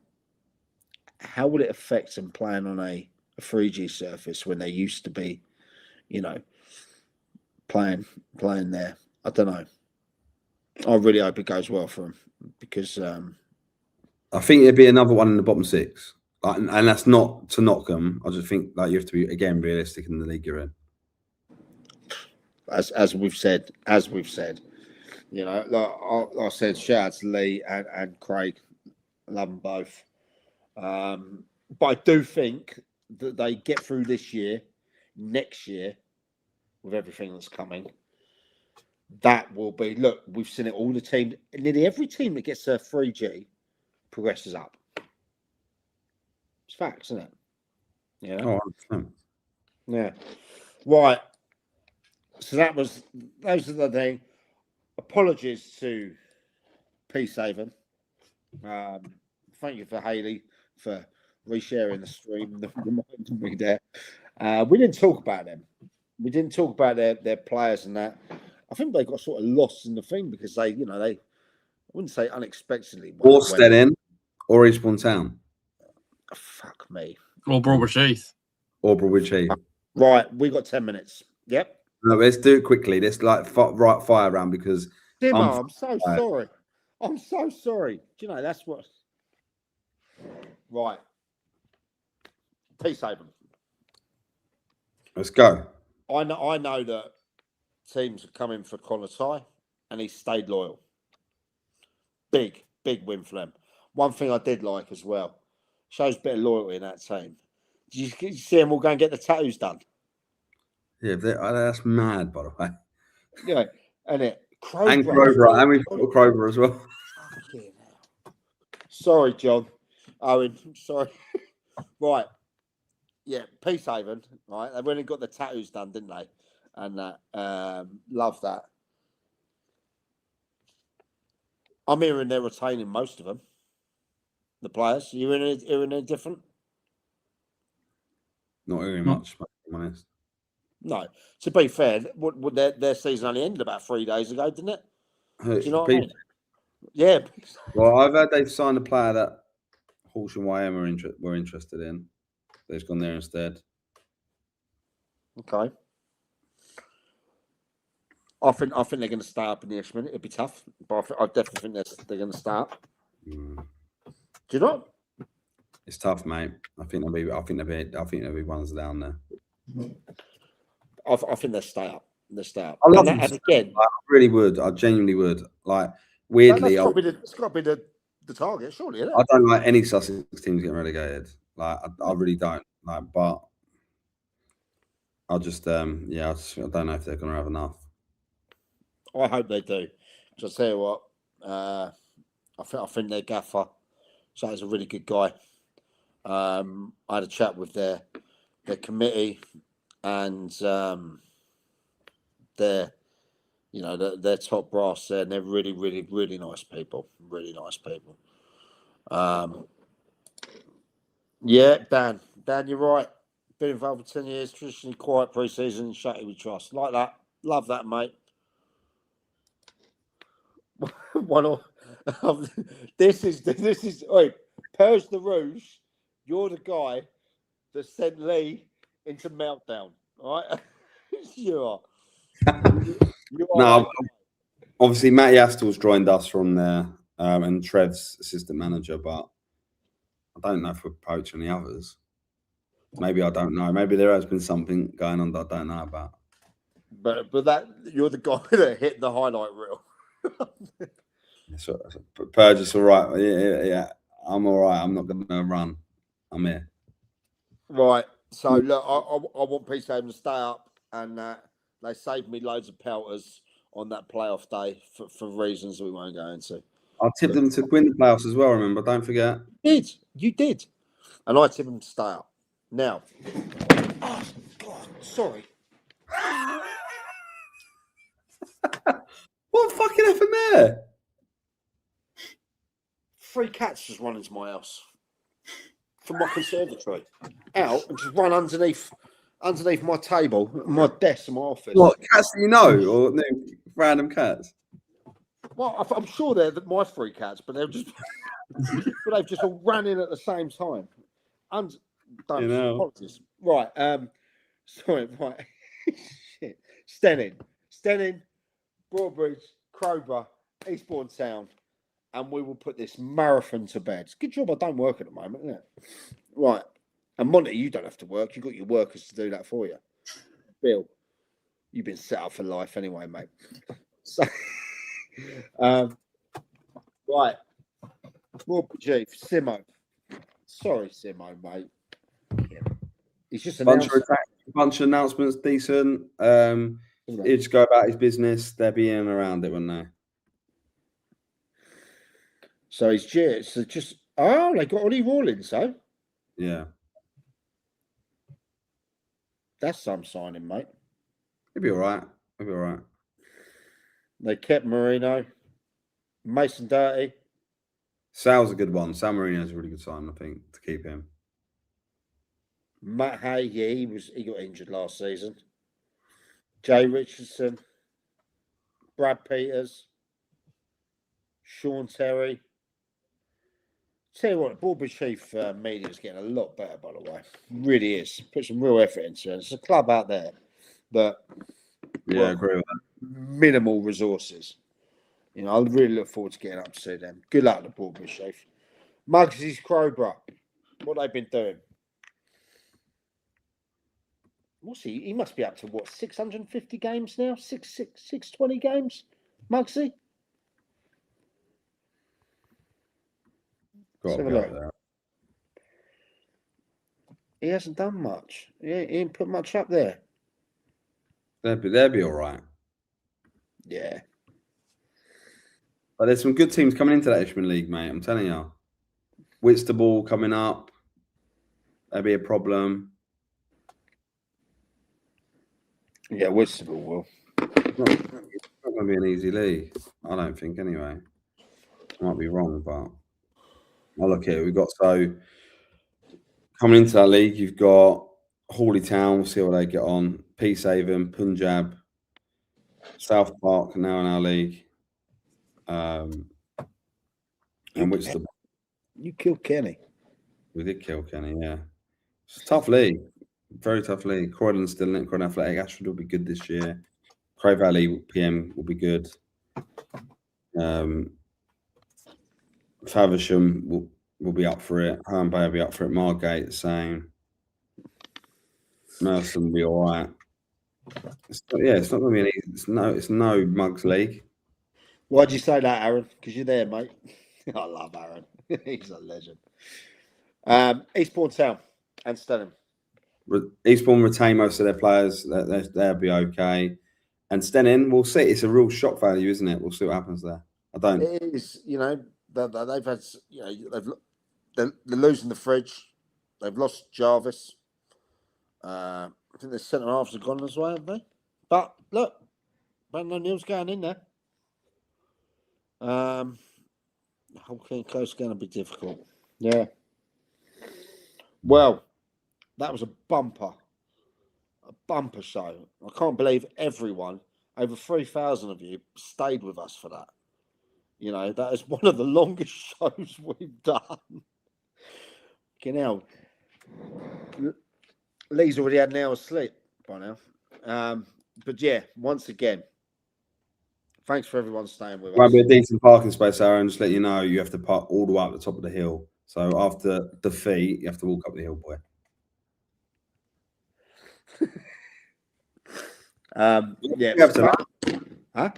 how many do we have? Over 3,000. Jesus. Over 3,000, yeah. I can't believe there's people out there that actually sit through this. I really can't. You really need to find something else to do on a Sunday evening. No, it's truly appreciated once again. As you said, we try and keep you up to date with the news in there that's happening.